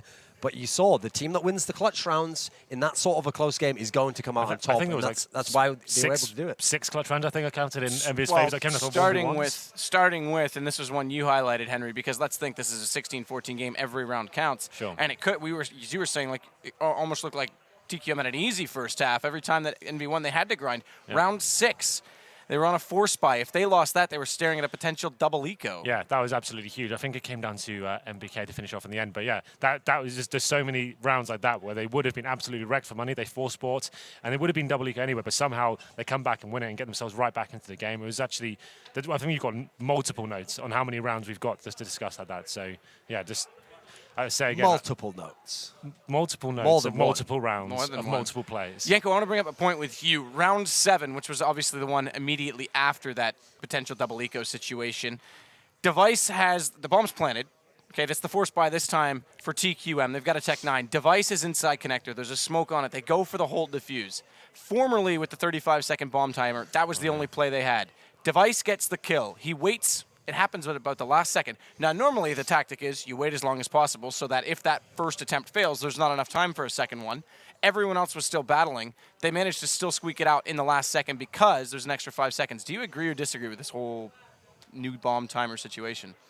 Well, personally, I disagree with it. I understand why the change was made. They felt that the game was too CT-sided, that the smokes were maybe too powerful at this point. But why just not change the smokes a bit, you know? And I also talked about it, that I felt that the T's didn't, you know, didn't play aggressively enough in the beginning to bait out all those nades from the city. So now when you have these extra 10 seconds on the round time, extra 5 seconds on the bomb, it depends. It's not always, you know, we don't always get more fakes and more interesting retakes. Sometimes we just have 10 more seconds where nothing happens in the beginning of the round, and we have the same round played out as before the update, just a bit later. I feel that this particular map was a perfect example of both how EnVyUS works as a team, and also a perfect example of how a game of Counter-Strike, when it comes to top-tier teams playing each other, is a game of where few key rounds decide the winner. If you think about it, the first gun round that EnVyUS actually won was a 2v5. They were actually a 2v5 in one particular, you know, for a split second, and then it was Apex. I don't know who was the other player, managed to kill all the remaining TQM players. So, I mean, a lot of clutch rounds. That Device round as well, he gets a crazy flick shot. He was in a 1v3, then makes it into a 1v1, then he decides to peek when maybe he should have played it, you know, a bit more passively. He was probably feeling too hot. Yeah. But, you know, you can't take it away from him, because when it comes to a 1v1, sometimes you just have a feeling, an instinct. You know, you think you're going to get it, you're going to pick, you're so sure of yourself, but he made the right play, to be fair. Like, he did face it. Like, he hit the 2 crazy shots. He comes out to face, and it's the simple shot that he actually, when it really comes down to it, he had missed that one, and it was a massive round for them. Had he have got that shot, it could have been the difference. But 2 games now. Sorry, just to punch this home. 2 games now that on Mirage we thought they were heavily stacked up against them. TQM they were. Win, that's and the thing. Right, but Apex these is are 2 the of the best teams in the world on Mirage. And in fact, what's funny is a similar conversation I was referring to before when I was talking at Face It Stage 3, DreamHack Winter with karrigan. One of the areas where I was saying, okay, so you've lost all those other times you've played against the guys from EnVyUS. Like, one of the ways it can be different is this EnVyUS team now, Mirage is a map they're missing, you know. Before you were willing to play them on the maps they wanted to play on, Inferno, why not play them on something like Mirage? And he was like, yeah, I kind of agree. I think Mirage is where we can have our edge. Well, you saw it. They've beaten Fnatic today. They've beaten this XTSM. So if they really are starting to expand the map pool, suddenly that was the big glaring weakness in this EnVyUS team. If they suddenly get like a legit map pool like you see from the Virtus Pro, Fnatic, Na'Vi type teams, now they're going to be very dangerous. The other thing about this, Vito, too, is as much as you were saying, a team with a lower map pool can be absolutely devastated by the fact that the other team can ban out 2 of their good ones. They also get to potentially ban out 2 of their poor ones, leaving us with a middle ground. Sure. So I kind of think it goes both ways in this sense. But I also think, here's the thing, of the teams that are going to get punished more, it's more like a team like Titan will, where they've got a very small map pool, but the problem is the team itself isn't that skilled. The difference is, EnVyUS, I mean, it's not like they're winning these 1v1s. Like that wasn't the strat to get into a 1v1 and win. Yeah, sure. They have incredible skill. So when you have skill, that can always be the equalizer. We do have apparently some highlights that they're going to run through. Before we do, though, Henry, you talked about NBK entering on B was absolutely impressive. Again, I want to highlight that Apex was another guy in this game that's been stepping up. Yeah, that B bomb site for NBK, he did it against Fnatic as well. He seems to be opening up rounds like by himself. He's the point man going into his windows area, and somehow he finds 2 kills pretty consistently when he goes to that area. That's not even a strat. That's just NBK walking into the windows and utilizing aim. It's one of those things that he seems to be very, very good at in that particular area of the map. And that was like 2 or 3 rounds he did that across Fnatic and the game we just saw. So it's kind of, when you have a player like that that can open up bomb sites by himself, what more is there to say? That's just that's such a huge tool to and use. that's actually a change of them becoming the guy with the in-game leader, because obviously before it was the Apex kioShiMa combo was always entry. Sure. Yeah, I was going to say, they can feel free to, producers just in my ear, I was going to say, they can feel free to roll the highlights. We're going to talk over them anyway, so we'll go through them as we see points to make, but feel free to continue the dialogue, because, I mean, again, there's a lot we could talk about from this game. I mean, you look at this. If you can be up by that sort of a score where you're on the T side, I mean, this is obviously, this is the one that ends up in a 1v1, I believe. This is the round 6. This is the potential double eco. So NBK, Device actually had to get 2 kills to make it a 1v1. But so we didn't see it, but actually also, even on that round, it was kind of like Device really showed that he wasn't very clutch, actually. It's not that the guy did something crazy, because he had an AWP, he peeked out on the guy, he left his angle way too wide, so he just got sprayed down, whereas he really could have forced the terrorist, the CT rather, to walk into his angle where he'd be holding it off. So you feel like maybe he choked a little bit there. I think it's also really important to point out, besides the obvious EnVyUS force buy wins, that the one in the second half, the second round, was probably the most important. It was kind of interesting for me to see that when EnVyUS ran though the strat where they would throw a wall of smokes towards the site and then try to push jungle, that TQM couldn't defend from that, and they ran that at least twice.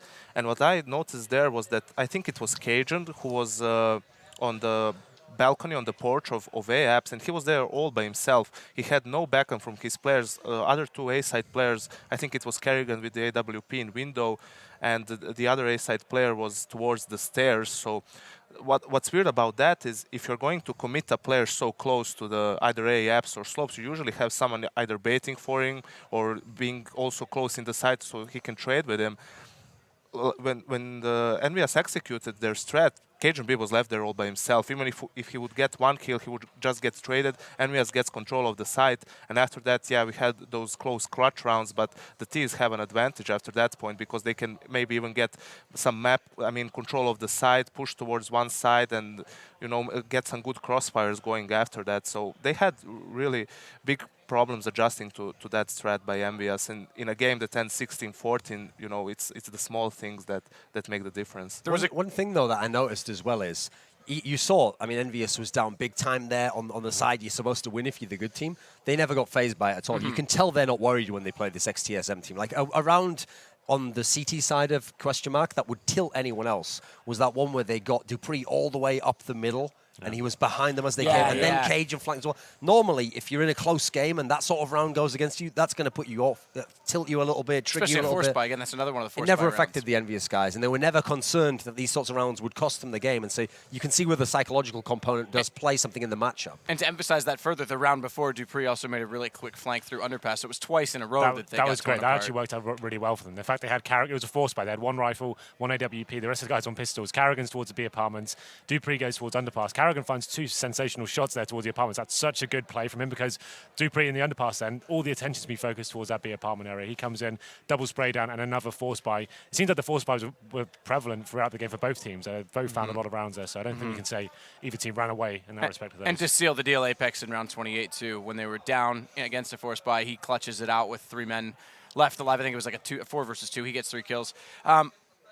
We could emphasize more. I'm sure we could, but let's move on because we did say that Mirage could be the key to the series. We go to Inferno next. Now, we thought Envy would be, I won't say clear-cut, but the favorites in this. However, it's not, as Duncan, you were saying during this game, not necessarily done and dusted in that sense. It's more like EnVyUS are the clear favorites. They are fantastic on Inferno. They're one of the best teams in the world. For me, it's them and Fnatic are the best, and at the moment, they would beat Fnatic if they played it on it. So I give them the title. They're the best on Inferno. The difference is it's not that, like, TSM are bad on it. That's the key thing. So they can play it. It's not one of their best maps, but it's in the middle area for them. They've always it's more like if TSM now QuestionMark is in good form, then they can hang with the top teams on it. So they looked pretty decent on that map there. They had a lot of the standard rounds there. They had a decent amount of fragging across the board. So I expect it should be a good game. I'm hoping even if EnVyUS wins, it'll be a classic game like that. Very close. Both teams playing well. That way, even if it's a 2-0, it would be like a fitting end to the series. Yeah, sure. This is one of the maps where EnVyUS just have a very simple and methodical approach, I guess. They can send Happy towards Bananas to gain attention towards that side of the map, and you'll see the guys not even execute in terms of like huge smokes going across the map. They're quite happy just to walk up as a unit. They bait out the smoke at the start of the round and just walk up straight up middle, and it's force engagements there. And 9 times out of 10, people at Apex and kioShiMa can open it up. And this is one of the maps NBK is very famous for playing sensational as well. Also, and with NBK playing as well as he is, that's going to be incredible to watch if he can open up. Also, let's keep our eye on the clutch rounds in this game, because remember, the last time this team played was DreamHack London in the final, and that was Inferno and it was Dust 2, and that was another series, super close, but every key clutch round it felt went to the side of the EnVyUS guys. And it was actually the others who were in good position and they always lost. So let's see if that's a dynamic that continues and it's something that's in QuestionMark's head. Yeah, I'm going to see, we mentioned that smoke issue that they have too pushing through. Yanko, final point, we've got about 30 seconds. Yeah, I feel that Mirage was a great example of fast-paced Counter-Strike, aggressive Counter-Strike. Both teams forced to adjust mid-game, mid-round as well. I expect nothing less from Inferno. I think we're going to have another close game, and the TQM players need to reset after this because it was their map to lose coming, towards the end of Mirage. So they definitely need to reset, and I feel that it's going to be the equally close map. So I'm going to say TQM just because I want to see a third map. I think I'll stick with my 2-0 towards EnVyUS. I think that they're looking very strong right now. Shono's a great showing today against Fnatic, and now they've taken TQM's map with them. I think it was a little bit of an unorthodox victory. So many clutches that is difficult to diagnose, really. But I think they'll continue that form. This is one of the maps I really like watching Kenny S on as well. Like it's quite difficult to use an AWP on the T side here, but you'll see him kicking off on this map, absolutely. So look out for that. But I think it'll be maybe 16-13 in favor of EnVyUS.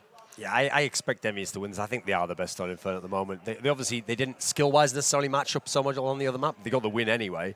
So I think it would be quite a shock if TSM, TQM could take this map from them now. And I, of course, my original prediction, so I have to say if it goes this way, I'm wrong because I did say 2-1 TQM, but I did think that Inferno was going to be a challenge for them. Other thing we didn't really touch on, just final point, is that TQM have been switching back and forth between Xyp9x and karrigan on B, and Device and dupreeh and Banana, and it's a very different style, passive or aggressive between the two. That might play a factor. But we'll find out because that's exactly what we're going to do now. Let's send it back over. Andersen, Semler, please take it away because this series has been excellent and we don't want it to stop.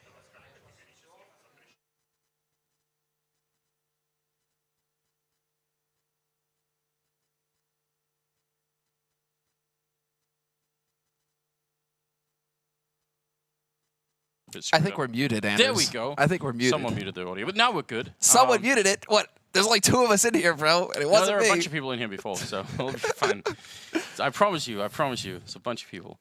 Right, so we're going to be playing Inferno now, a map where it most definitely matters which side you start on. Both Envy and QuestionMark are super good at playing the CT side of this map. They can both have those kind of lockdown performances, so I'm kind of excited here to see who it's going to looking like. Kenny's going to have a bit of a hard time.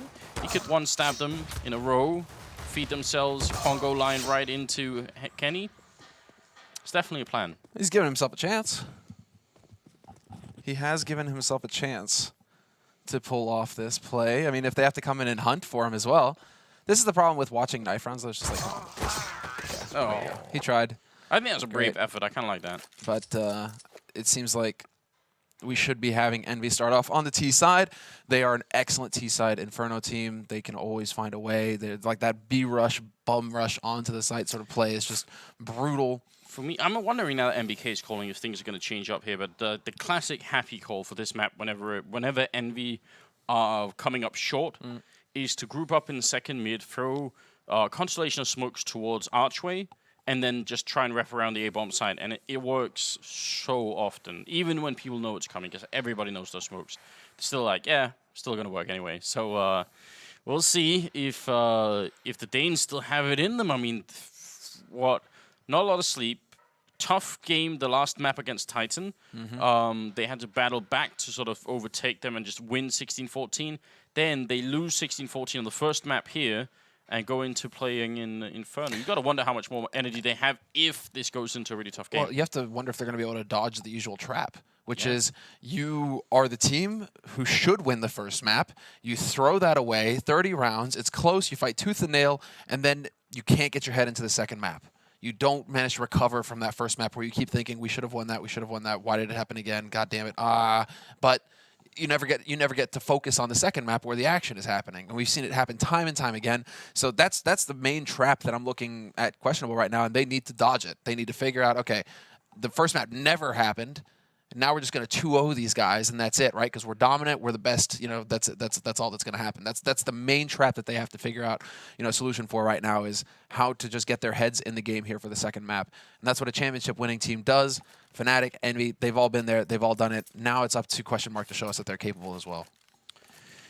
We are going to see as we go into the second map of the second game here today, and also the second day of StarSeries. Apex just watching for a bit, and we've got NBK in-game leading, and also with 2 flashbangs and a smoke setting up the corner there, trying to see if they get a little bit of damage in. They do drop him down to 70 health, but so far QuestionMark has been on point with the pistols. They have, exactly. And, well, I mean, we saw EnVy get wrecked on Mirage against the pistols. Cajun goes for the repeat. He knows the second man is through. Bit of information there to play off of. QuestionMark, man, though, they're just now rotating an extra man into CT towards the A site. It took them long enough, but now Cajun from the pit, he's picking up one. dupreeh looking for a frag of his own, not going to find one. Instead, it's Kenny taking out Device, and this could get nasty. Apex goes leaping through, and the blender is there. dupreeh, Cajun, they go wrecking, but then, of course, it's NBK who comes right back, and now it's a 2-on-2. Bomb getting planted by NBK. And now the question is, can EnVy hold? What's this? Everybody's died in that one corner, it seems. Smoke goes off in towards the pit, but Happy's instantly up and over, trying to see if he can spot anybody coming through. Bomb has only just been planted, and there's not a kit picked up. It might be dropped in the pit somewhere. I think that's a big problem, actually. QuestionMark trying to get in here. NBK, he's still alive inside. Finally going to go down, but that bomb is planted in decent position. Happy down here with the Glock in hand. He's going to go for it. Sip, and he gets the kill. And I think he's going to have just enough time for the defuse as well. Gets the double kill. What a scary round there. The problem, or the big problem really was that... Anders, he's not going to have time. Yeah, I think he has does? Just has it. Like, I think the problem is, because QuestionMark want to play that round in a way that they... You see they take a really forward angle looking into second mid.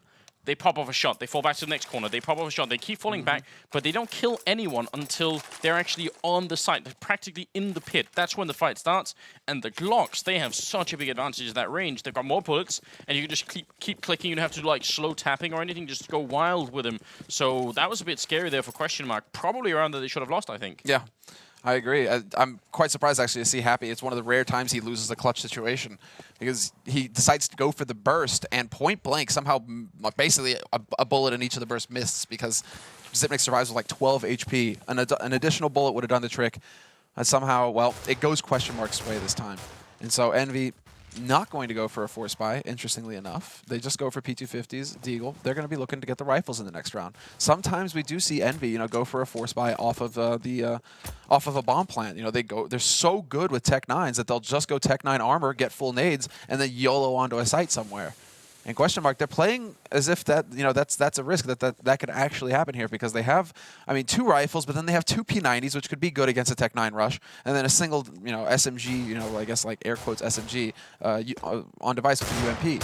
Yeah, and I'm actually a bit surprised. EnVy haven't gone for the armor. They put the bomb down and everything, so they might buy in the upcoming round, but yeah, that's usually what you'll see. You will see them do that quite often.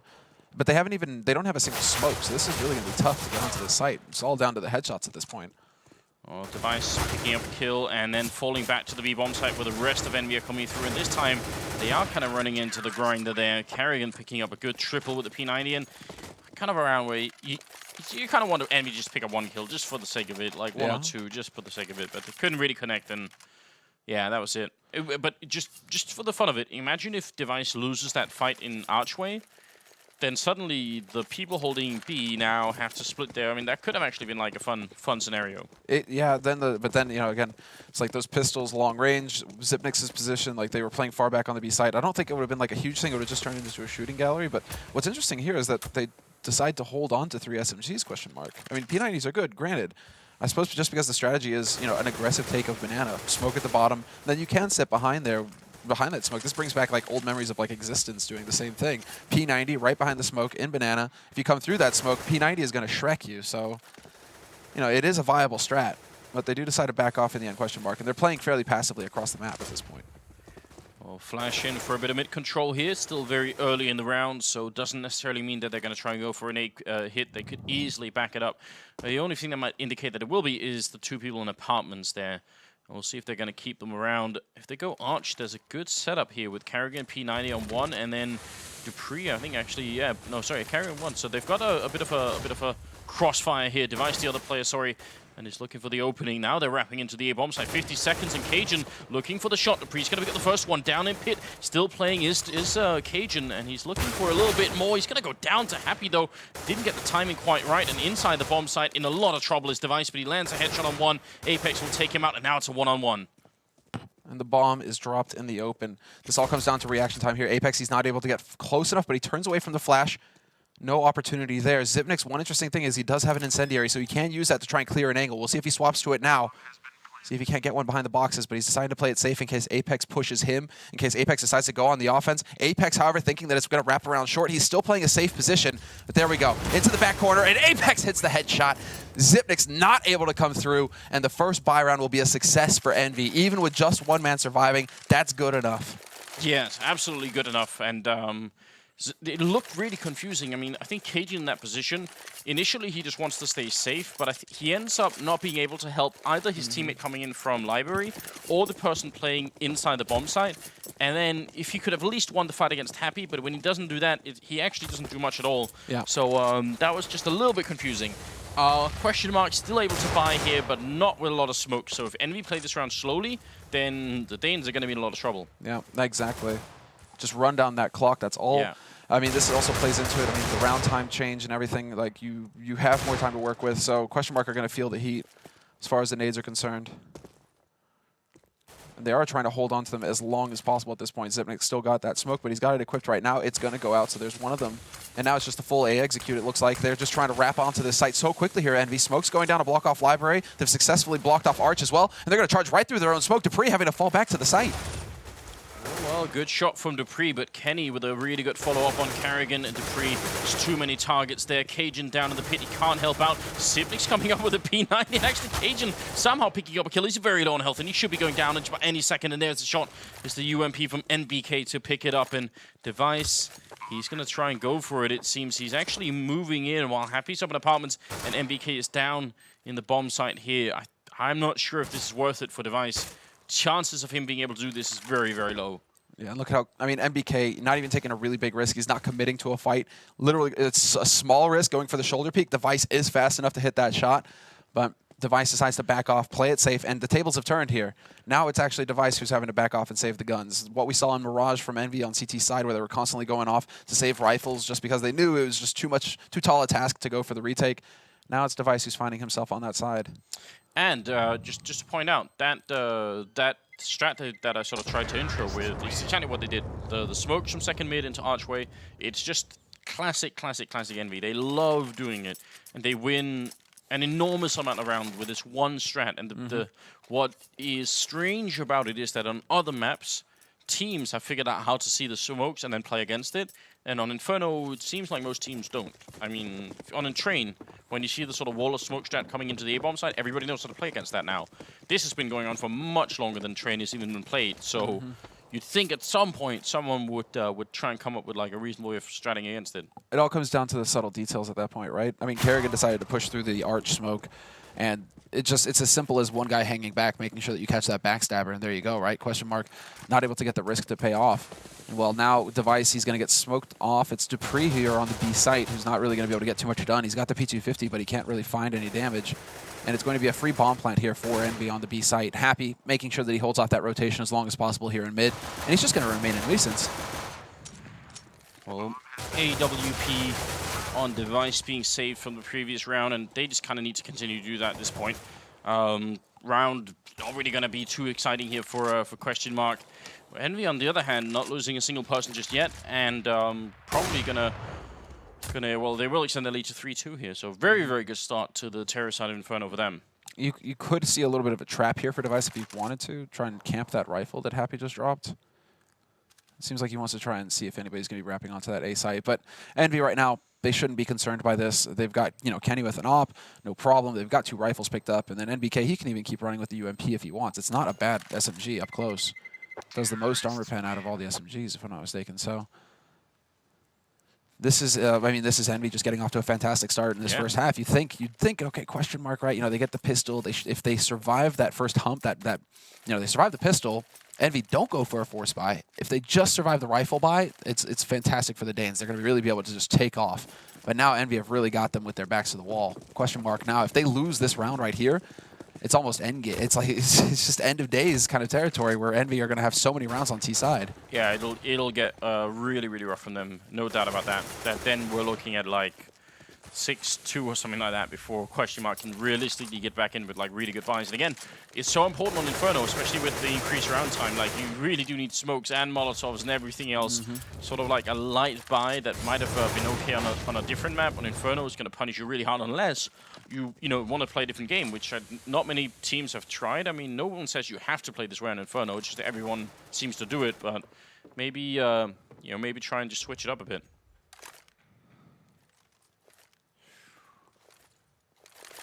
Until now, a little bit more to the mid left. So Molotov went out. That was the last one, and now we've got 2 smokes left for a combined. If they both go up, it'd be like 35 seconds, something like that. It's going to be dupreeh being traded early on there for Apex. So still a good return from NBK. Finally switching out the UMP. Yeah, yeah, exactly. He's like, thanks, Apex. I saved $2,700. Didn't have to actually buy one after all. Just wait for one of you guys to get picked off. NBK, though, has been doing a fantastic job just following up behind Apex or just going in as the entry fragger himself, as we saw in Mirage, and he continues to do so here on Inferno. I feel like this should be QuestionMark's round. If they push into B right now with this kind of setup that's here, and they don't, they're actually going to fall back with 20 seconds left. They put up the smokes pretending like they were. Device and Cajun holding into Cajun down in that pit. Let's see if he can do better than last time, because he's been a little bit absent here. Nice shot. He hits one on kioShiMa as well. Does more damage. He doesn't have to fight anymore. Just wait for backup to come in. There's only 9 seconds. There's the shot on the bomb carrier. Now the rest of EnVy can't really continue to fight. Happy going to fall away there. So, yeah, that was a decent defense. I mean, if they hit the shot on Cajun, they probably at least get the bomb down. Yeah. If not, then it's kind of hard to make it through with that little time left. If they hit the shot on Cajun, then it's just device, but then they can plant default, or they can plant in the safe corner on short at that point, because they know nobody's waiting in mid. They've removed the guy from pit. Can't really bang into that corner with an AWP, so it's pretty much, that would have been the done deal there. But Cajun, he played it perfectly, and well, EnVy, kind of surprising to see them running out of time. This isn't usually the case for this team. This case usually finishes their rounds within, the first 30 seconds. So there's the attempt at a shot here from Device. He decides to go for that peek aggressively into mid, but he gets fended off by Kenny S. No AWP for Kenny. But so far, oh no. NBK through the smoke finds the headshot on Device. That looks so casual as well.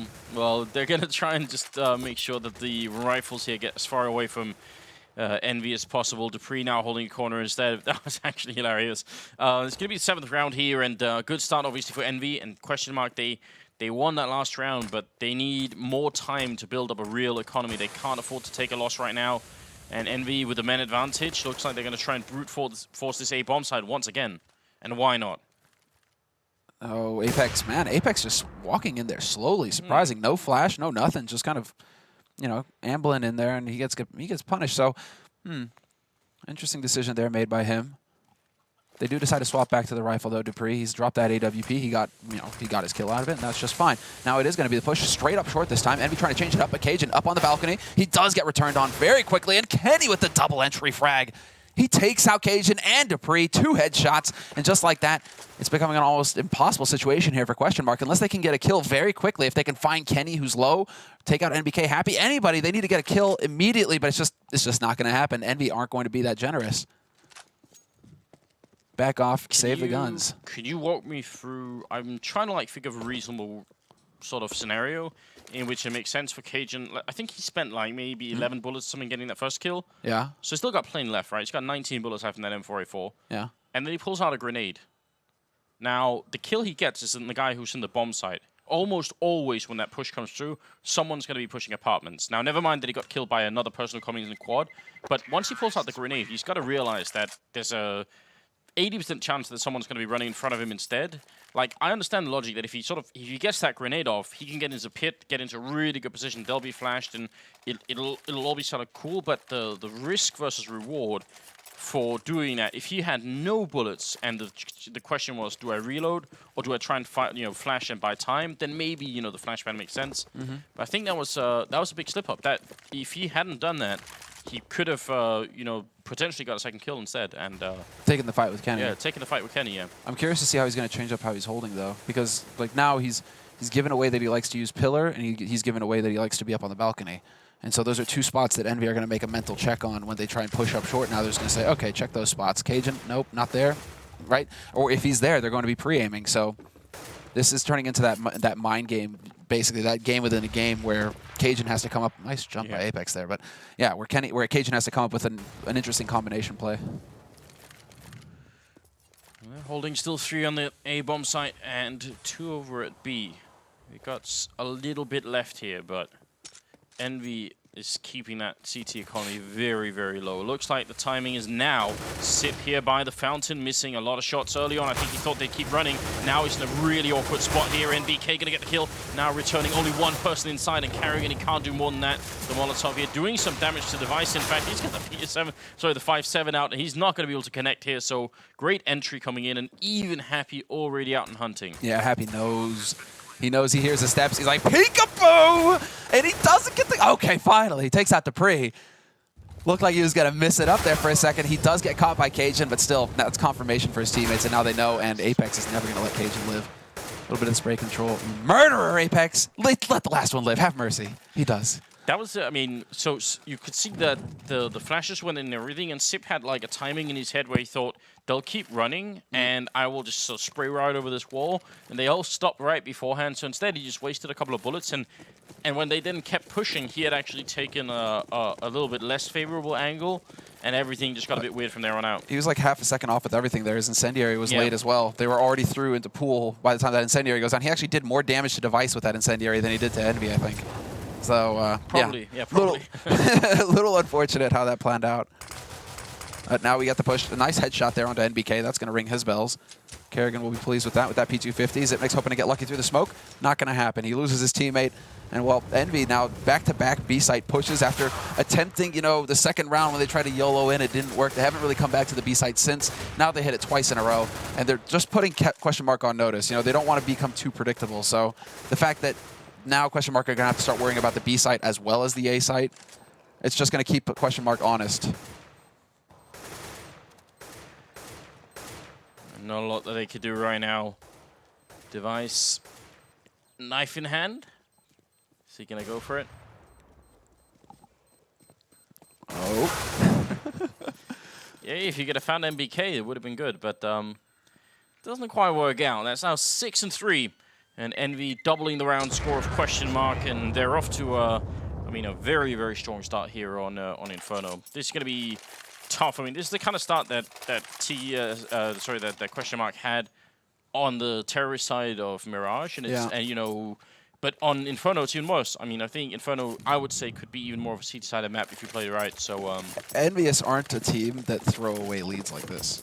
You know, it's not like QuestionMark where there's always that in the back of your head, like, are they going to throw it, right? You know, like, it's just not there for EnVy. If they get a lead like this is the kind of snowball match that they were talking about earlier, where it's just like, actually, we just choke you out. We're a championship team. You know, we're a champion. We're a major winning team here. You know, we don't throw away leads like this. So that's also something now that has to come into QuestionMark's head, where it's just like, okay, guys, we are so far behind. What the hell can we do now to stop this from happening? Because it's just looking inevitable at this point. And I mean, again, the fatigue combined with the general frustration of losing that first map, and you know, how much more before there's sort of a full-fledged breakdown on the QuestionMark side is what we're wondering at this point here. They have gone for a buy, and again, it involves almost no flashes or smokes or anything. It's more than a minute, and they've got 2 left. And in spite of that, they're insisting on playing sort of very, very far back right. Which again, I'm sort of wondering if it's worth it. They should probably try and pop flash their way in and try and see if they could catch EnVy setting up. A flash on short right now would be fantastic. They do have the setup for it as well. The one thing is, I don't think Cajun has it. Oh, man, he's just barely going to make it out of dodge. karrigan, he's in a hail of bullets, but he's just going to get through. Down to 2 HP. Talk about a lucky break there. Happy did manage to bring it back by taking out dupreeh, though. So a fair trade. 4 on 4. Still some nades left on EnVy. And they're trying to find that headshot on Cajun, but they just aren't going to get lucky enough for it. Instead, it's going to be that B push eventually here. Happy left all by his lonesome over here on long. That's how it's supposed to go as they push onto the B site. Happy takes out one, and it's just Kio doing work over here on the B site. Oh, what a shot. Zipmix walks right into his crosshairs. And well, 20 seconds left. Bomb gets planted, and it's just not getting any easier here for the Danes. QuestionMark, they just cannot stop struggling. They're playing a... This is where Happy's like, shh, it's all right. They're just playing like a very stunted defense over at this B-bomb side. Like, all the timings are off completely. Zip holding that fountain, but karrigan is not in a position to draw any significant attention away. Also because he was on 2 health, but I mean, still, it's it's just all a little bit messy right now. Yeah, it's certainly. Yeah, it's just karrigan can't even get through. Yeah, but you see, the thing is, when they turn to shoot karrigan, when the position that Zip is in, he can't do anything, right? He's not there to then back up karrigan. They're never in a position where both people could shoot at one terrorist at the same time. So then the only option is for every person on the CT side to win their fights, and that's obviously not happening. So it's not looking too good. Definitely not. Yeah, now we get the eco. dupreeh's got the deeg though, and my hopes always get high when I see dupreeh with the deagle. I mean, we saw it on Mirage, dude. He was just hitting headshots left and right, banging them out. So, I mean, if he can hit that kind of level again here, he might be the man to turn it around here for QuestionMark. At least for now, it's very patient from EnVy. They know the situation. They know that QuestionMark can't have much money, and so we see a very passive play. We see anti-rush nades going out from them. Like 1 HE left on Kenny, but the rest of them chuck them out to top banana, top mid. Just make sure that if QuestionMark are going to go for a Hail Mary kind of play with their pistols, they're going to eat a bunch of shrapnel to the face.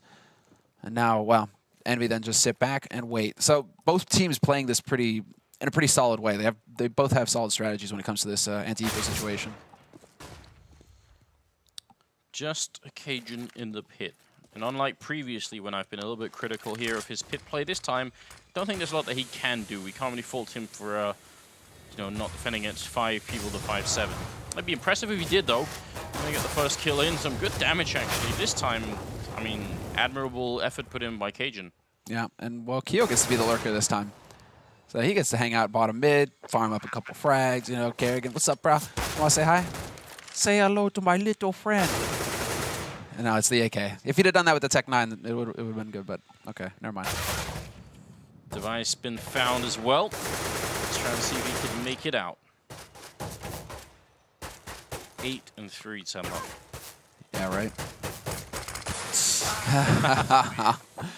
8 and 3 T-side Inferno. Anders, I think there's a term for this kind of situation. You want to know what it is? One that we can use on stream as well? Yeah, dude, totally. Yeah, and it's like healthy for the environment and everything, right? It's called getting dumpstered. All right. Yeah, that's accurate right now. I mean, we need the final score. It's not over. I mean, I know we're kind of getting on the hype train here for EnVy just because they have such a huge lead, but it's never over until somebody hits 16. You hear that beep, beep, and it's not the bomb, it's actually the garbage backing up and taking QuestionMark out of here. Kenny is already taking out device. I mean, another round that they have to win, but they are off to a very, very bad start. device, one of the best players, and a player that's actually, I think, historically very good on Inferno. Has like some good angles, and he's even able to play sort of fairly aggressively with the AWP on this map. It's one of his like strengths. But he's already out of the round, and Kenny, some of the glory days of Kenny, like when Kenny was the ultimate guard, was probably on Inferno 2 with the AWP on both sides of the map. So basically, why not? Let's bring it back. It was to the point where it was like old Get Right from Nip, right? Where it's just like you weren't playing against Nip, you were playing against Get Right. Yeah. And Kenny hit that level where it's just like you're not playing against Titan, you're playing against Kenny, and he just scares the living bejesus out of you. Now we actually have a round on our hands, however. The only issue here is that Kenny actually has the bomb. So there was a situation here where QuestionMark could have won if they could have dropped the bomb carrier. But the fact that Kenny has the bomb now is going to make it really tricky here for QuestionMark. Now they just have to, I mean, they're going for a bit of a catch-all approach, which is Zipnik's over towards B and the one guy on A site. So Kenny improvised a smoke towards that B-bomb site, and it was obviously jump scripted as well. I kind of wish I could have seen where it landed, just to know if Zipnik was ever going to see it and think, wait a minute, is he pushing B? Well, they're going to walk right in here, and Kenny looking for the flicker. karrigan should get the kill, and he will. It is possible, especially from that cart, to throw a whole manner of smokes that land pretty much everywhere in B. So it could definitely be done. I mean, you could see that one was just like just throw the smoke, you know? But yeah, if you're playing a 2v1, especially if you're playing a 2v1 like that, if you throw smokes in the right positions, maybe you can trick someone into moving the wrong way. So absolutely. Still, a good round for QuestionMark overall. I mean, in the sense that they win it, and it's now 8-4. Device has enough money for the AWP, a full buy, in fact, for QuestionMark. So now's the time, Anders. 3 rounds left. Now's the time for them to get some work done. They need to bring it back to 8-7 at a minimum. An 8-7 scoreline is going to be what is necessary here. EnVyUS, though, they're setting up in Banana. They've got top Banana control now. We see them setting up for a standard. Standard could be B execute, basically. Smokes going out into CT and coils. Counter flashes going out. Perfect one, in fact. karrigan can't peek behind it. That's such a shame. He would have slaughtered them. Instead, it's Zipnik who takes out Apex. And there we go, the crossfire attempt. Zipnik's from pool, karrigan from behind second oranges, and it is turning into a blender situation here for Envy. They just can't get through. Right, and that's how it should have worked all along, and this might be the first time that we actually see it properly in play. Nobody dies from the QuestionMark side. It's Sip with a triple and karrigan with a double, and they managed to get the angle exactly such that, okay, the first person goes in, dies to Sip. He calls out, says, spray the fountain. Next guy comes in and thinks, I'll aim at the fountain, right? That's where I just got the call from. And then karrigan's in the corner instead. It's very, very basic. This is not like super advanced Counter-Strike, but that's how it works mentally for Envy. Except every other time what's happened is Sip has sort of been a little bit off balance, and then they've pushed in, then Sip has been falling back, and then karrigan's been alone, and it's all fallen apart. So, yeah, this finally worked. 8-5. We should see the rotation. Yep, 4th man over towards that A site. Now they're getting the correct read. Cajun, though, he can't win the duel versus NBK. Device is there with the AWP, though. He drops that bomb carrier, and now they are going to have that extra man through, but he's not going to be able to make it in time. Apex is there to take him out. Apex not with the double entry. Instead, it's karrigan doing big damage, along with the help of dupreeh. And they're making this very expensive. A 2-on-2, now a 2-on-1 as Happy catches out Zipnik, who is rotating from the B site. So it is all on dupreeh now, and he's stuck on this site. Full flash, doesn't even know where he got shot from. And that giggle says it all, dude. That giggle just said it all right there, Anders. Thank you. Was he flashed or was he drunk? I'm not sure, because it looked like he was stumbling around that bomb site. A little bit too much. Tasting the local beverages. Oh, man. Do we have a timeout called in here? We probably do. This is probably... No? No. Oh, okay. Never mind. It's not looking any easier here for QuestionMark, that's for sure. No. Like, now it's force buy again, basically. Things have gone south here for the QuestionMark team. It could have been even worse if they hadn't had that perfect round, basically, on the B rush. Yeah, they didn't have that buffer money. They would have been on pistols here, and it would have been laughable. Yeah, could have been really, really tough. 9-5, 15th round coming up. dupreeh with a max 7 again. I mean, Cajun playing apartments alone last time. This time it's dupreeh. Is there any rule that says they can't put 2 people up here instead of 1? Not really, but they don't. Nope, indeed. Instead, it's Molotovs all over the place, clearing out angles. Very meticulous work coming in here from Envy. Apex taking point. And yeah, I mean, this is what you do when you have a nade advantage. You use those nades. You abuse it. You get those Molotovs in there. You make sure you don't have to actually check those angles. and then you just walk through and take control. Full flash on the man on short, and it's just Apex. He goes around spraying, but cajunb is fast enough to get the kill, and Device is there to support him. 2 big frags coming in here for QuestionMark, and they're grinding this push to a halt. Bomb is dropped out in the open, though, so they have to commit. They have to commit somebody here to actually pick it up. But Kenny is waiting. He's looking for that kill. Oh, kioShiMa to take down 1. That's karrigan gone, and now it's a 3-on-3. Cajun going to be dropping Happy down still. About 26 seconds on the clock here. kioShiMa, the last one left, and looking at Quad to try and see if he can make it work. He actually gets 2 kills, but Sip is in there, dropping in mid-air, and that's going to make it a 9-6 finish, favoring Envy, and yeah, quite a good half for them. That was what the first half ended as when TQM were playing on the Terror side, right? Yeah, what is happening here with these? It's opposite day, Anders. All of a sudden, it's like, you know, every map is T-sided, in fact. They are getting rounds on the board. I still think this is... I think you're right. I think this is too much of a lead for Envy to throw away. All the pressure now. With I mean, it's just... again, it's this mental block, I think, that QuestionMark are going to have to deal with. That it's just, you know, okay. Because in the back of their minds, that you know that's what's going through their heads right now is like, not again.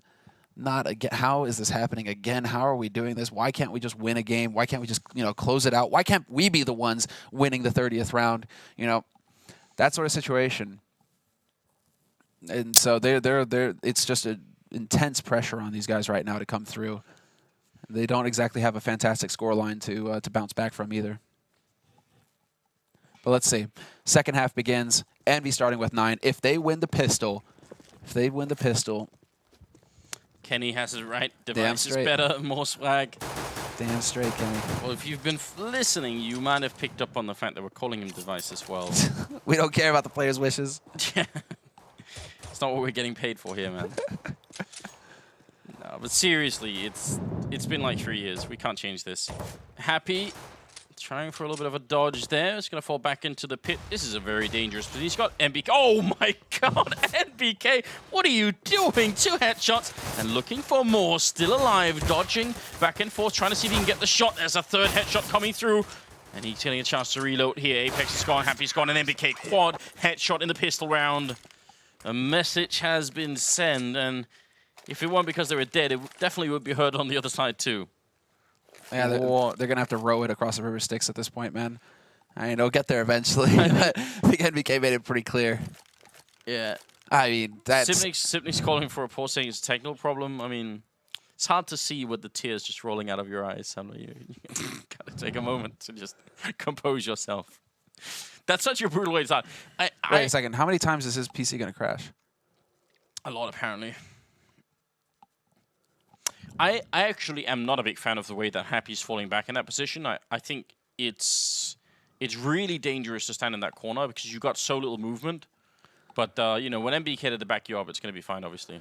Dude, this is why I see NBK as a top 5 player in the world. Just throwing it out there. Duncan, he almost rolled his eyes out of his head when he heard me say that. Or he's just like, what? You know, but I'm just, dude, NBK, there's a reason why he's on every winning French team, and there's a reason why he's just, you can put him in any position and he'll just be consistent for you. He'll be the one to get you through. I mean, my problem with making top lists is that it's always really hard to know what you're measuring, you know? What I'm measuring, right. In my opinion, I like, yes, fragging, but I put a lot of value on like the core players, the players that you can build a roster around. That's NBK, that's Crims. You know, it's these kinds of players that are just there to consistently deliver no matter the position you put them in. Good in the good at entry, good at everything basically. Yeah. You know, like that to me is like the complete. What I'm thinking is like you can either build like a top 20 list around stats, in which case you get like sort of a very like a sort of a result that can't be interpreted that much. You know, it is what it is. You've got the stats, and whoever has the best stats is #1, right? So that's easy. But it probably also gives you a less accurate picture because you don't get like all the other things like you were talking about. Like, you know, is someone like a core player and like how valuable are they to the team outside of the work they do killing people and all that stuff. It probably has to be like a mix of both. It's an impossible thing, man. It's either like you put more weight on the stats, on just like the straight frags, or you put more weight on utility, or like what they're doing behind the frags. I mean, the frags are always going to play a part. I mean, the guy, you know, you can't just say, well, he's great for like, you know, team therapy or something, but then he like bombs out of every game. You know, that doesn't work. But I mean, NBK is just like consistent across the board. We hadn't mentioned this yet. or at least I haven't mentioned it yet. But one of the things that I find truly delightful about Maniac coaching is the fact that he does have like a degree in psychology. Like, It's amazing. I think it's child psychology, but still. No. It's business. It's like he is all about like companies, like business company psychology, like how a team works. I mean, it's literally this. Like, you couldn't have a better coach than Maniac because A, pro player, obviously, right? So he knows what's going on in the game, and then B, guys trained to like figure out like what's going wrong with this like combination of people. What does this team need? Okay, this guy needs a pat on the back, but this guy needs to be yelled at. But this guy, he's like he's got a doctorate in this, or I don't know if it's a doctorate. I think he has a master's. But like, come on, man! Like, you couldn't have a better coach. It's amazing that they've actually managed to get this guy on board. Yeah, when Kenny's been baited by Happy for like the 100th time, and he's more like NBK has been like having to boost Happy. Oh, like you do realize that if you watch how NB play, like NBK, yeah, they give him like like a painting with the ink on it, like Rorschach thing. You just see Happy everyone. Yeah, just sees Happy in everyone. I'm seeing Happy in a burning car. Happy just flashed me. Happy just baited me around a corner. Happy didn't follow through for what I tried to entry for him. Like, yeah, okay. I know we give a lot like Happy. I mean, MSL right now it's just like Happy deserves top 4. Like, no, sorry, MSL. We talk about baiting so much, right? But YNK had the best definition of what it is to bait, because I pointed out that it's like a really thin line between baiting and really good teamwork, right? Right. And YNK said, yeah, the difference is it's really good teamwork when it works, and baiting is when it fails. I was like, yeah, that sounds about right. So it's not bad. We've got 4 Deagles. Of course, karrigan having to be the odd man out and not buying a Deagle, which is clearly where they're going to fail around. I mean, you can't just have like one guy shorting the whole team like that. At least get a Tech 9, karrigan. At least get a Tech 9. I mean, what's that smoke going to do for you, really? Really? You're obviously going to go B, because look at this play. Sick. dupreeh snuck his way through CT. Happy has no idea. Oh, this could be beautiful. This could be it. The moment that gets QuestionMark rolling. Happy. There it is. dupreeh gets the shot, and Happy's just like, where the hell did this come from? Yeah, what is this now? NBK's in the back corner here, and staying alive is paramount at this point. He's going to have to get at least a couple of kills, but he has to live for a long time. Kenny also takes one down through the smoke, and NBK even shooting while he turns around. Just go in the corner, Nathan. It'll be fine. And Device and Cage on the left here, and they're going to get the kill, but now Device in the corner all alone, 1-on-3. And this round is working out just fine for Envy. They kind of line up here, but Device is going to be going down, and that's pretty much the end of it. Kenny with the triple kill. Nice rotation in from him. So in spite of a good start and a good, a good little piece of infiltration work there. What is this music?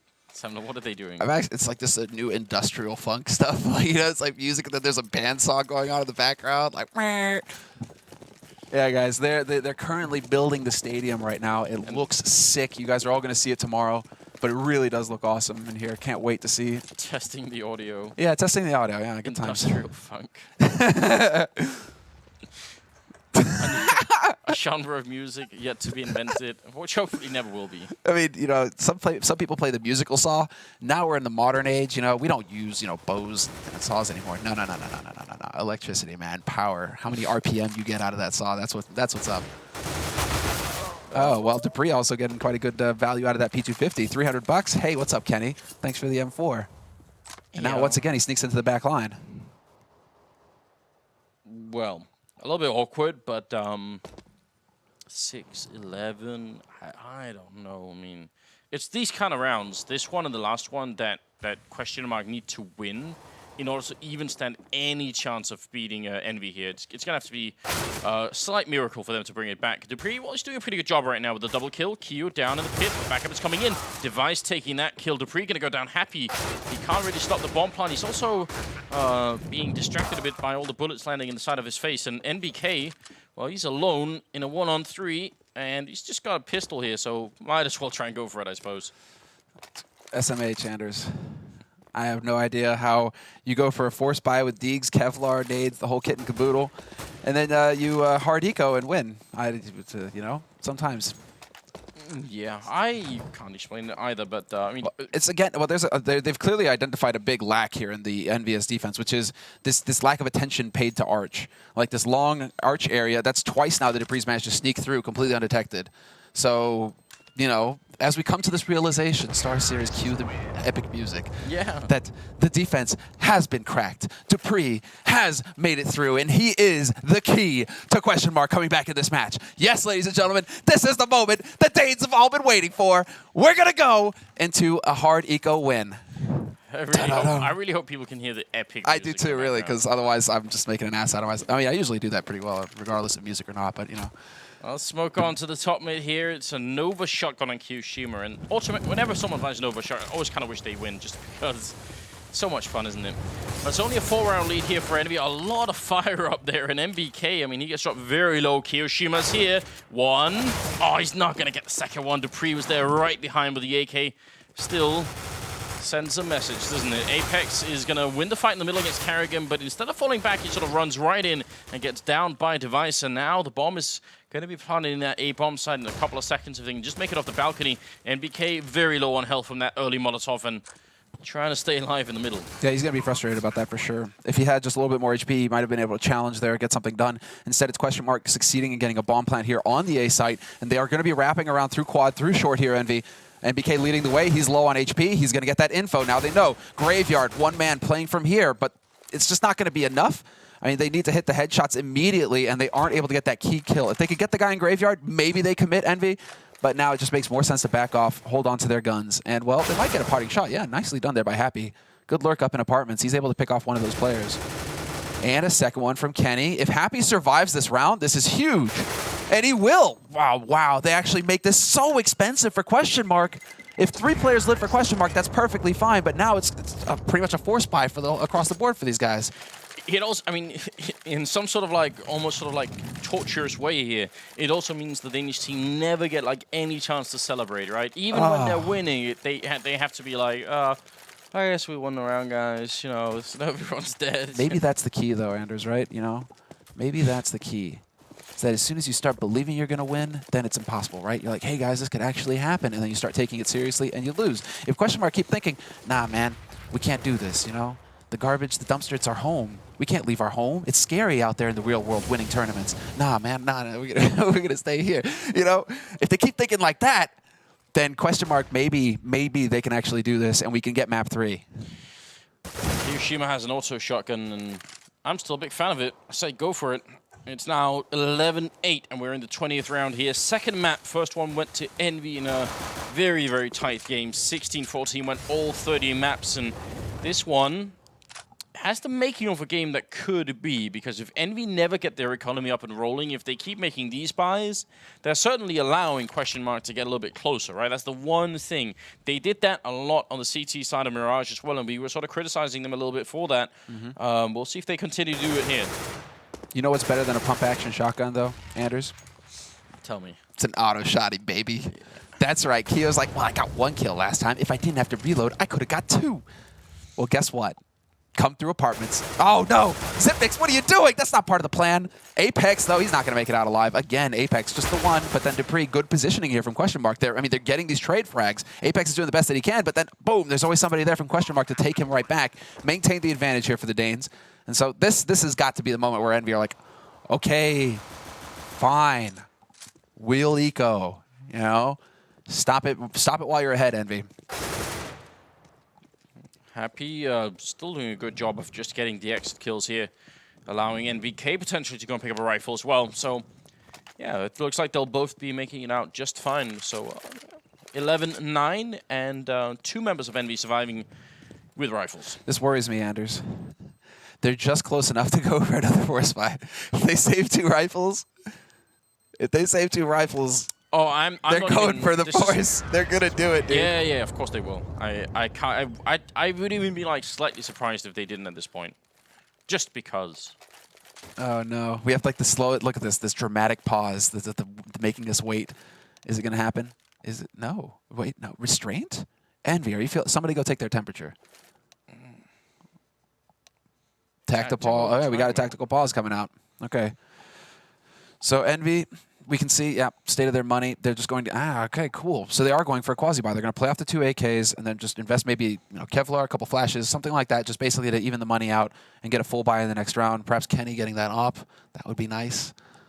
You notice how how the CTs have that axe on their back, like just the tiny hand axe. I don't know if that's a hand axe or if that's one of those like trench digging tools, right? You know, or are we? It's just like this is not the military.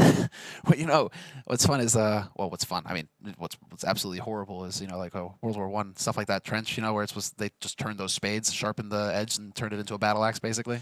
Well, there's a bunch of videos on the internet. I think it's like Chinese military shovels are like that. They have like 100 different functions. Like you can lock them in as well, so you can use tie a rope to them and use them to like climb over a wall. They got like all kinds of functions. Very cool. Google it, Chinese military shovel, and you'll get like some fun stuff there. That's pretty sick. But I think playing in like an urban environment, you're not going to be digging that many trenches really. Maybe doing some gardening once the battle is over, but a lot of flowers around. Yeah, I mean I think that's a bit the. I think it's an axe. I'm not gonna lie. I think it's an axe. That's the question though, Anders. When are we getting a battle axe? You know. That's what I'm thinking. Well, I specifically didn't say battle axe. I thought like a little hand axe. Like tomahawk, just to. You don't want to go the way of TF2. Oh, please not. Please not. Well, I mean, hey man, we might have cosmetic gloves soon. Frying pans and guitars and no. How sick would that be? Well, 11-9, 21st round is up, and QuestionMark, having won 3 rounds in a row, are showing us that, maybe not all of the jokes we've been making about them are accurate. Oh, that is so sick. That is clever stuff. They're like, Happy, we know you like to play CT. Guess what, bro? We've prepared something for you. If Happy didn't manage to dodge the first nade, or most of the first nade damage, he would have been tagged into oblivion there. Yeah, it could have been ugly, but even then, I mean, half HP, if the smoke goes up here, and he has to try and, like, shoot through the smoke, then it's still going to be a little bit awkward for him. And NBK and Happy are actually both here with the rifles. And Cajun looking down the side of the cart, they're pushing up. Oh, this could be very bad. NBK goes down, Happy very nearly out of it, 3 health left, but that's one of the rifles gone, and the other one could be soon to follow. That smoke gave it all away. QuestionMark, they know there's only 2 players over on the A site now. That smoke, they were about to commit to the B site knowing Happy was alone, or he should be alone over there. And that smoke gave it all away from CT, and the instant rotation now from QuestionMark towards that A site. They're going to pummel the defense here, Anders. Is anybody here with a rifle? It doesn't look like it. This is going to get nasty. What's that Molotov? It bounced back on them. Sit here, missing the shot. Apex coming into it. They're going to get the second one. The bomb is there, and they can't even push forward. And now Cajun now alone in a 1-on-3, spraying through the box. 15 seconds left, and he's going to have to go for a quad kill. He goes for the bomb plant, and he'll have time to put it down as well. But this is a really bad turn of events here for the Danish side. This should be an easy win for them. Cajun goes down. Kenny with a nice strafe out, and they're going to win the round. And honestly, like, they threw 2 Molotovs. Both should have gone into pit, but one of them bounced back. Yeah. And suddenly, their team, instead of pushing as 1 unit, it gets zoned out, and everything gets so chaotic after that. That was just really weird. You have to give it to Apex as well, up close to the 5-7 like that. 2 kills from him. I think it's only possible to do that because of the Molotov, because otherwise, when he jumps up on the box, there are 3 people waiting on the other side for him. But he was allowed to, like, fight them, essentially the 2 first, one at a time. The world conspires against QuestionMark is basically what's coming down to it. No, they're conspiring against themselves. That's the stupid part. Well, they've got money for AKs and Envy. They're at 12-9. This is definitely awful, but it's also kind of funny. This is heartbreaking. Well, if they lose because of this, if they lose because Envy managed to pull off a force buy, or not even a force buy, a quasi buy into a win. Well, it would have been the same old story, wouldn't it? It would be the same old story. Kind of how they won Mirage as well. It would be the same old story, right? Because what, they had 8-7 on Mirage? Was that not right? Yeah, that was. Or was it 9-6? I think it was even. No, it was probably 8-7. How does it become all mishmashed? Mollywog, whatever. Let's figure it. I think that word doesn't mean what I think it means. Whatever. Kenny's gonna start it off by taking out karrigan and dupreeh. No, Kenny actually missing the shot there, surprisingly enough. Flash is there to buy just a little bit of time for him. Device eats some nade damage as well, so he's gonna have to be a little bit careful. Smoke goes up over at the B-bomb site, and that's where the bomb's heading as well. Only one person, that's dupreeh. He's done such a good job. And he's going to go down to Happy anyway. So previously he did a good job of infiltrating Archway. This time, not quite going to be working out. Now they need some incredible entry frags here to make this work. Happy underhand flash through NBK in the back lines as well. Happy will be going down, but NBK is still back here, staying alive. 30 seconds left, and he goes down to Device. They're low on health right now. Sipnik's on 12, and maybe Cajun going to have to try and see if he can clutch it again. He's going to get the one kill in. Bomb is finally down, and it's a 2-on-2. But they have two angles of attack here. Very low Zipniks. He does spot out Apex, just tags him up a little bit, not the end of the world. There's the flash, setting it up for Keo to push in, but he faces two players. Cajun is there to hold the line, and Cajun, this could be his big moment. He's got 3 kills, and he could get a 4th here as Apex is focused on construction. He's going to get right up on top of Cajun. Hits that timing. No, Cajun with the quad. Locks it down for QuestionMark, and that is a huge round here for QuestionMark to just give them some confidence. State of the economy can't be too good here for Envy either. No. So again, they find themselves in this awkward spot where it's just like, what do we do, guys? They just don't, they refuse to give up. I've been enjoying sort of criticizing Cajun here, but I've got to say that he has been stepping it up in some big moments as well. I mean, he's got this 19 match, kills. Yeah, definitely a very. I mean, and when they were playing against Titan too, he was having a good time. So. Man, this is big here from Envy as well, man. They just showed no fear. They refuse to just go for the full eco. They go for the force again. So 3 guys with pistols. I mean, they have a good nade count. That's the one thing that's working for them. But right now, at least, it is just... And we might have a pause coming up unless Zana can get back in for the next round, that is. But man, this is so tense. Initial flashes going through. Happy there to hold the CT angle.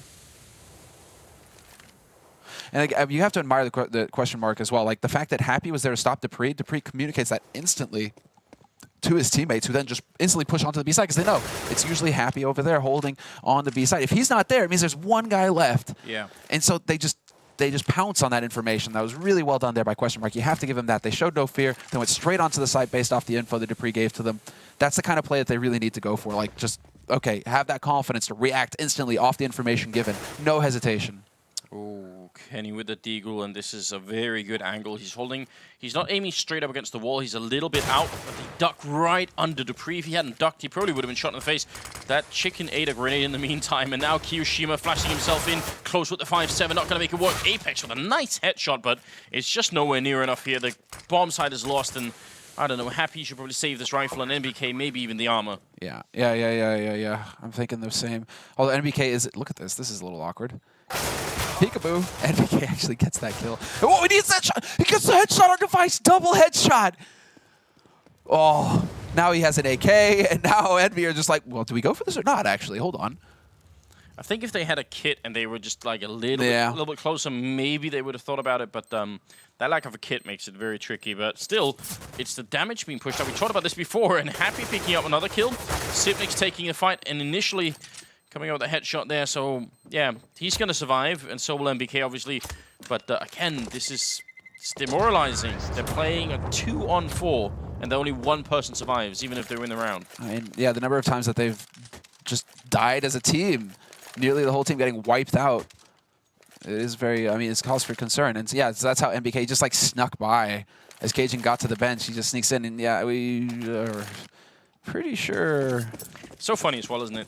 You look at Happy there, and he looks concerned a little bit. The fact is, he looks like that every time. It doesn't matter how much they're winning. Happy still has the exact same face, the same expression all the time. Yeah, he is one of those guys actually. Yeah. Who does kind of just like hides his game well. Yeah, some players you really can like read their body language and see that they're like. I think actually almost all of QuestionMark are like that. You can see when they're down.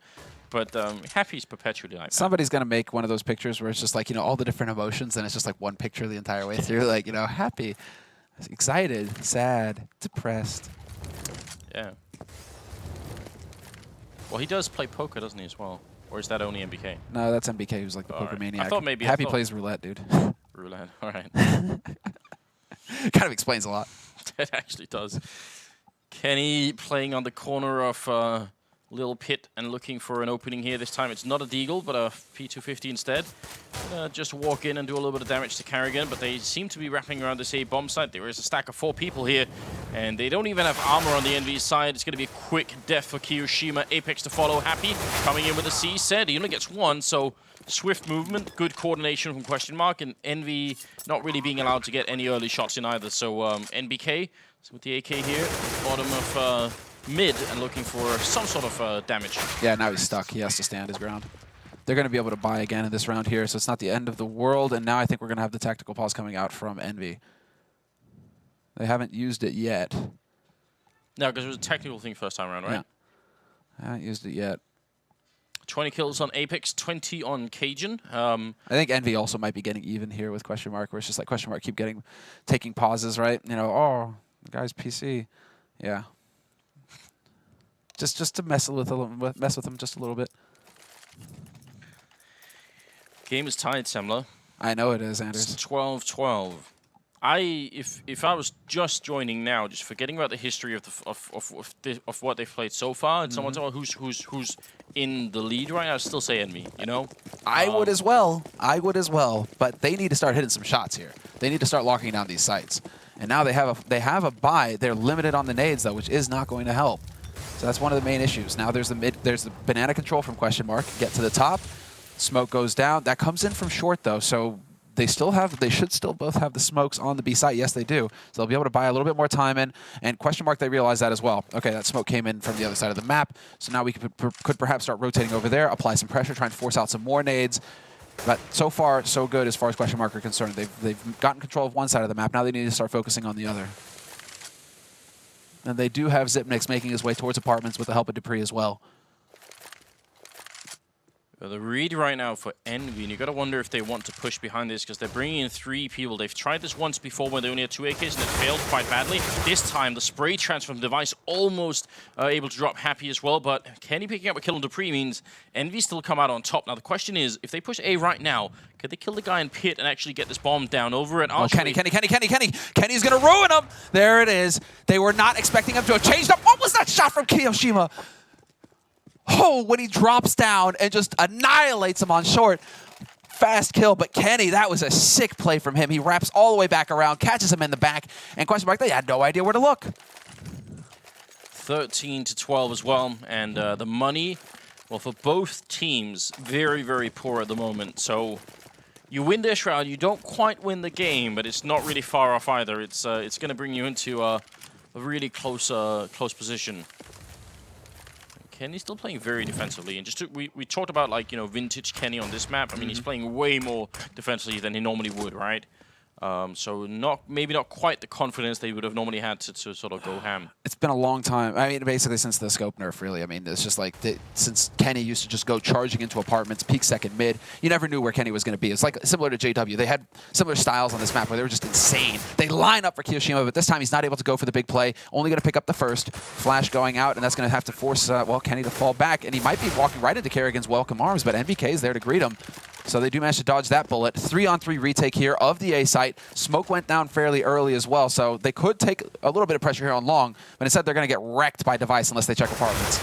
Well, there's the shot. NBK going down. The gun barrel showing for Kenny as he pushes in, so it's very easy for device to pre-fire that one. And now it's all unhappy. Try to push through in a 1-on-2. That bomb is ticking inside. He's got the kit. He's got a Molotov as well, so he could zone out one player, but he's still got to worry about the pit, and I think he's realizing now that is not worth it. Has to fall back instead, and it's going to tie the scoreline the other way. So now 13-13 here. Well, dupreeh's going to explode here anyway, so... Yeah, go get the up, though. Don't leave that behind. Don't leave that behind. Get... Where was it? Where did Kenny die? Kenny died at Arch, didn't he? No, he pushed into Boiler. Oh, you're right, he did. I'm silly. I was thinking about the last round, of course. But that's 13-13. The money for Envy. This is one of those things where if they force now, it's all right. They do. I think this is a big risk. Oh yeah, dude, it is a big risk. I mean, because it's Envy, it's hard to say you're not a fan of it because they make it work so often. But if they win this, for my taste, this is putting too much on one table. I agree wholeheartedly. If they win this, Envy win the map anyways because QuestionMark are going to be shreked on money. But they if QuestionMark lose to another force buy from Envy, I mean they deserve to lose the series and go down into the second seed match. Because at this point, like you just need to crush through this half buy that Envy have got going. 3 guys over on the B site to start, but Envy are going to start rotating back towards that A site. QuestionMark, they're up mid. They've got control of apartments now. And Envy haven't seen anybody, well, they haven't pressed aggressively to try and get top banana control just yet. NBK just putting a few shots through towards one of the likely spots that QuestionMark would be holding But so long as that smoke stands, NBK still got a smoke. He could try and go for the aggressive smoke again, but it looks like he's going to give ground. And now, yeah, we see QuestionMark start to move through. No, Apex actually sets up with the smoke. They're just going to keep locking him out. And he spotted him. He spotted 2 guys at least there, NBK. So that's a lot of info to go off of here for Envy. It's the bluff. They're calling the bluff. Like, you're not coming to the B site. You're going to go A. Guess what? We have 4 players here. They're pushed onto short as well just to get some info. And actually, no, this is going to throw everything out of whack. Envy are now rotating back to the B site. They think this is going to be a B hit. Karrigan is brilliant. Yeah, he's reading this very well. This is going to be very hard for Envy to hold with just 2 people here. They need a quick kill. I think now they're realizing that something's gone horribly wrong. Library's been smoked off. Apex is still inside here with a 5-7 in hand, but he's missing a lot of bullets. Going to get the 1 kill in. Sip surviving, and Keo down in the pit. They need to take care of him quick. He's going to get the 1 kill in. From us still in play. Pistols out. Bomb goes down, and now it's going to be a 2-1-2. NBK close here with a 5-7, and Karrigan, he drops, and Device all alone. He drops to Happy. They managed to get in here anyway. QuestionMark, they're just so slow with this push. They every time they get a battle, instead of just all committing to it, everybody just takes a deep breath and pauses and says, let's just slow down. Wait a second here. We're getting another one? How many pauses can we have, Anders? Well, it's because you get 1 per half. Yeah, you get 1 per half. But that's the one thing. Also, because half the time when they call the timeouts, they don't actually save their tactical or technical, so it's a bit confusing. This is getting silly. They're so slow, QuestionMark, when they push these bomb sites. That in that position, once they get the first kill on Apex inside, kioShiMa, like, there has to be an immediate decision from the team. Do we fight kioShiMa and then put the bomb down? Or do we ignore kioShiMa, put the bomb down, and just let him rot in pit? But instead, they do something that's kind of in between. So, like, half the people are fighting kioShiMa, but not really, and the other half are, like, trying to put the bomb down. It gets really confusing, right? Mm-hmm. There's that, like, lack of coordination that says, this is what the team is doing right now, everybody. I mean, what is even more beautiful, though, I mean, this is what happens when you have just a bit more time in the round, is you get these kind of weird double bluff situations where, I mean, Envy, they made the accurate call, but then because they flash on a short push and don't see anybody, then they think, oh no, they actually are going B when they had prepped and put 4 people on A. So then it gets even better for TQM just because they catch Envy out of position. Envy are rotating, or like mid-rotation back towards B when the push actually comes onto that A site. It's just all over the place. This round, this series is, I mean, a real pleasure so far, a real nail-biter. And Zonic is just like, what did I get myself into? Can my heart take this? I mean, I feel like a lot of the rounds that Envy win are quite like when they were playing on the CT side, on the terrorist side, are sort of well orchestrated, right? They come down to like good coordination and decent timing. Nothing too elaborate, but just like good fundamental Counter-Strike. I feel like some of these rounds that that QuestionMark are losing once they're on the terrorist side here are rounds they really shouldn't lose, you know? This one is, you're right, they managed to draw most of the people away from the A-bomb site, and they hit it in force with better weaponry. They even get like a 1-for-1 trade in the beginning, so then there's not that much left on the bomb site, and they just cannot put together a defense. Oh, buddy. Oh! Oh, no! QuestionMark, they go for the force, and they eat 2 nades, 3 nades to the face. dupreeh, Cajun down to sub 20 HP, man. Well, they had the anti-rush set up there, Envy, but they went for the deep nades. They threw from the back of the site. So, QuestionMark, they're waiting bottom banana to expect, you know, in case the nades went into like the mid into the columns. But Envy are so nasty. What a sleazy trick. And well, now the push begins, and it's just going to get brutal. They go right through CT, and Happy trades positions, of course. He goes right through, and it's a slaughter. Zipnix even kills Device. They're falling apart. QuestionMark, they can't do it, and now it's going to be even. It's another force with no bomb plant money to go behind it. And Envy, I mean, this is another close game with QuestionMark, but right now they're on the brink of bringing it home here. One more round, and they will have done it. Look at the money as well on QuestionMark. Man, it is not good. Definitely not good. It's going to be Deagle magic. That's what's going to get them through here. I hope they, you know, they bought Juan, you know, some Christmas presents, took him out for a good New Year's party, you know, really showed him a good time because they're going to need him now. 29th round. And Cajun is trying to find an opening over at top banana, and Happy on the other side. It's definitely a place where it could be done, but the flashbang in just, again, fundamental stuff, but it works quite well. And Happy, smartly falling back into a safe position, doesn't want to stick around for too much longer. dupreeh's got such scary aim. You just see it coming. Like he just manages to readjust nearly every time. It's so scary with that deagle. And well, now Envy, they've banked on the A site. They've got 4 players here. They're ready for this push when it comes through. Apex is there to take out dupreeh, so that's already going to start just crumbling.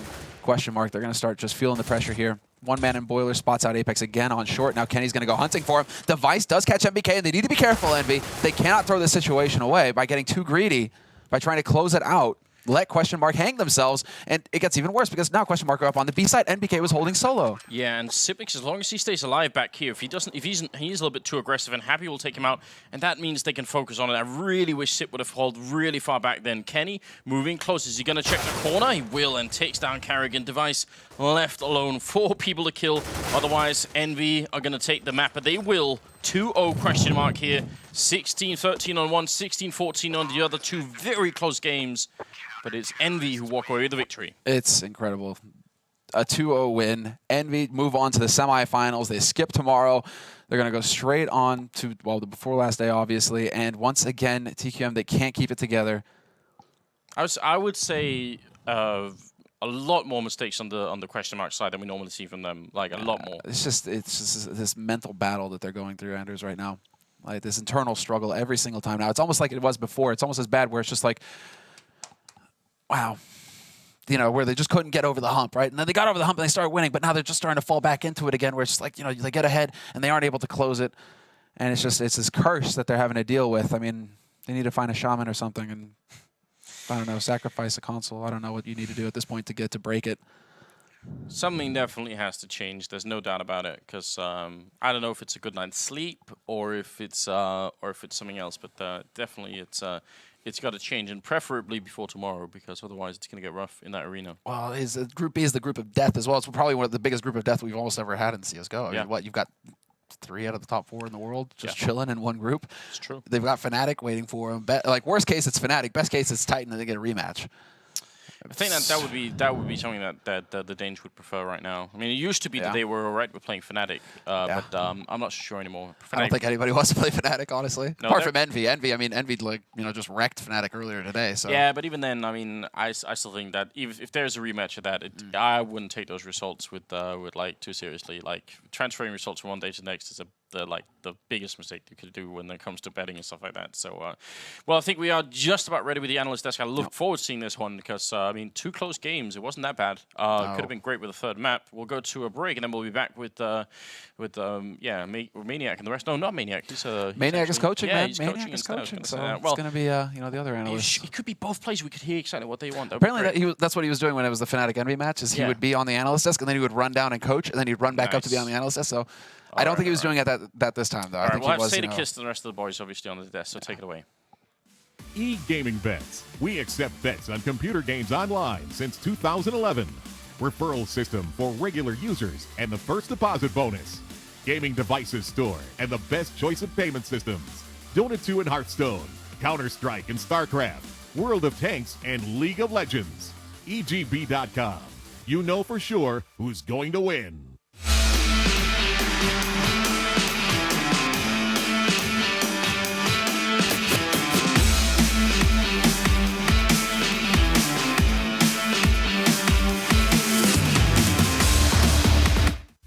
Have extra CSGO skins? Do you want to win really cool things? Visit CSGOfast.com. Place your bets and win really cool skins. CSGOfast.com. Check your fortune.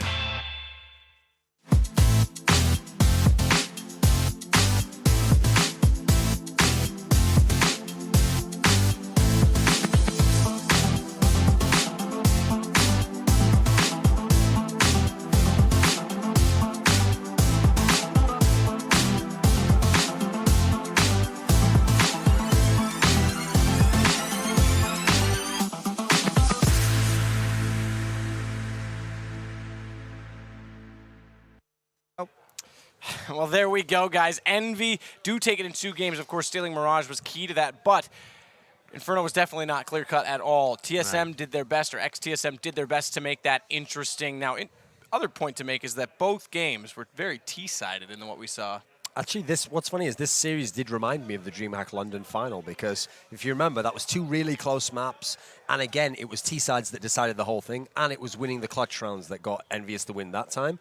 This time around, yeah, you saw the first half, and you thought, hey, this is pretty good from the guys here. So EnVyUS's T-sides, absolutely phenomenal today in both games, going Fnatic and now against TQM, but it's not like you can look at the TQM game and go, oh, TQM are just in bad form and they weren't good. They really were here in both of these games. Even in that second one there, they really had times when they were looking good. So there was resistance. EnVyUS is just a better team. Yeah, no, I feel like that's an absolutely fair assessment. The fact that they go down 9-6 in the first half and they can bounce back and bring it to that close, it shows the mental fortitude is there. I felt like they were unlucky today. A lot more clutches there. They were actually going against them. The one thing that I noticed the most is that EnVyUS just relentless once again at their force buys. I can't remember a time when they actually take a full eco. And the funny thing is, we talked about it before, I think it was yesterday, saying that Inferno is one of those maps that actually favours the force buys quite a lot. Lots of close range situations. The Mag 7 can be very powerful indeed. And CZ and 5-7 can do some serious work there. Apex with another fantastic map there. He seems to be like, well, probably plus 80 frags or something. I think today. that has a lot to do with why Envy's so good on their T-sets, because he's been absolutely dominant on entries all day. Yeah, like they've been so good. Like they're quite simple in their approach to that map, but it just works so well. And you have players that can open it up like that, and you have heavy clutches as well you can fall back onto. It's always going to be a good show. I noticed you were deep in thought down there. Yeah, well, I was surprised by a couple of things here. I was surprised that EnVyUS actually decided to eco on the second round after losing the pistol. I mean, of course, they planted the bomb, so most other teams would just eco and then buy the AKs in the third round, but EnVyUS would just buy the second round. And they went for that eco, and then they actually managed to win that first gun round and win a couple of rounds after that, get some momentum. But I feel ultimately, I mean, we predicted correctly that the game was going to be extremely back and forth, like Mirage, it's going to be close, it's going to come down to the clutch rounds. But then again, I feel that just when the TSM choked again, like it was 13-13, I think, when Envy decided to go for another force buy with some FAMAS. keniS had a FAMAS, you noticed, Duncan, and with didn't no even have armor. armor. I think it was 14-14, actually, when the big force buy came out, that Envy won. It was they had 13 rounds. Was it for 13? Sure. Okay, Envy had 13 because I know, for me, you always want to have a good buy when the opposing team has 14 rounds, So you usually want to eco when you have 13, so you have a proper buy on the 14, then you can string rounds together and win the game. Because if you lose that, if the Envy lost that round on match point for TSM, they wouldn't have like they would have a really weak buy. And what happened there was, I think that TSM was actually, ex-TSM, whatever, was actually surprised by the fact that they went for another force buy, because they initially wanted to go B, but there was a smoke there, and EnVyUS did what they do most of the time. They just kept throwing those smokes from A to B, and then they were confused. They didn't know. They kind of faked B, and then they went A, but they didn't have any more nades for it. And it's really hard. There are a lot of angles you have to cover when you when you go for an A side push. Before that, when they were winning those rounds, they would smoke off the big pit. They would smoke off, the balcony part and all of that, and that brought them rounds. That one time they were surprised. I guess that karrigan probably wasn't even sure where they want to go in the end, and it was really messy. And again, EnVyUS managed to win that round, and that was the round that broke this map in the end, same as the Apex round on Mirage. Yeah. I mean, when you want to talk about force buys as well, you got to differentiate between T side and CT side, because on T side, okay, you might have something in mind, like this was working before. We give the gun to the first guy in, he can open it up.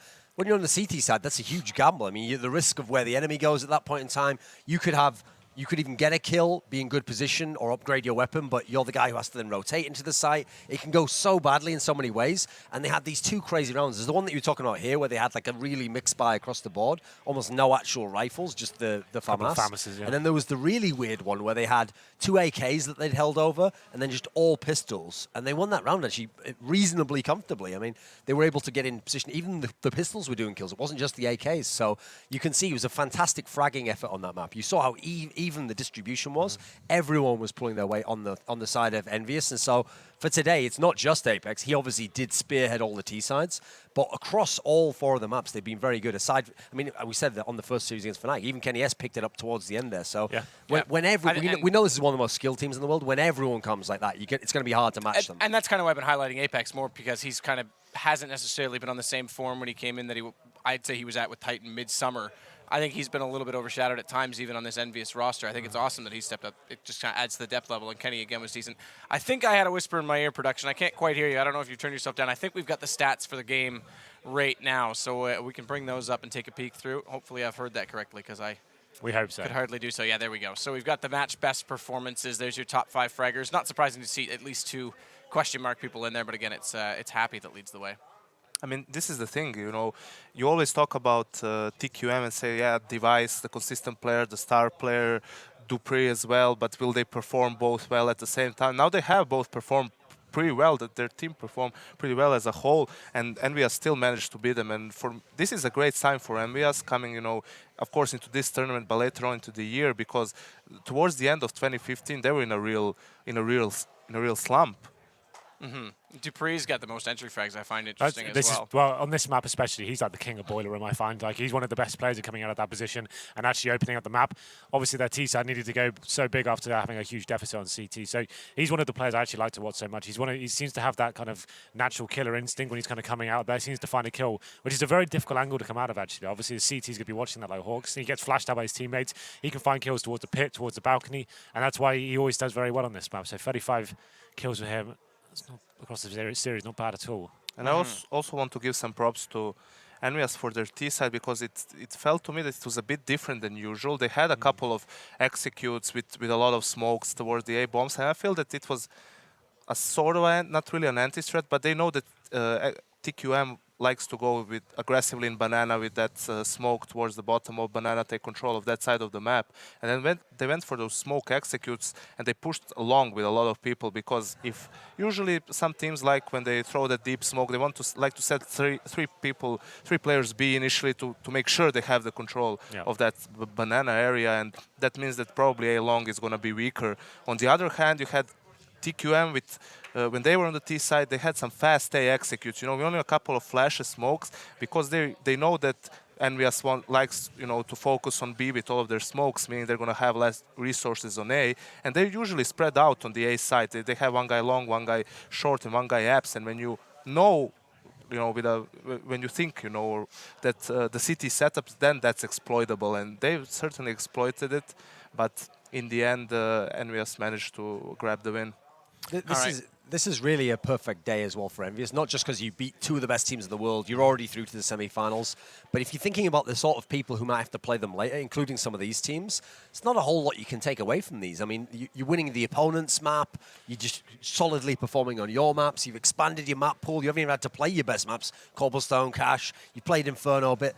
So, I mean, at this point in time, the other teams are looking and they're going, actually, EnVyUS is even better than we thought they were. There wasn't even any little cracks that we can take for the next time we play them. And we'll talk about how other teams might actually get the advantage over reading that against them. And again, maps, because of the veto system, are they going to see their map pool as they would preferably do so in other tournaments, with the ban system being slightly different. But let's go to Smix right now. We've got her aside for an interview, and then we'll come back and we'll finish out the discussion on this game and talk about what comes up next throughout the rest of the night.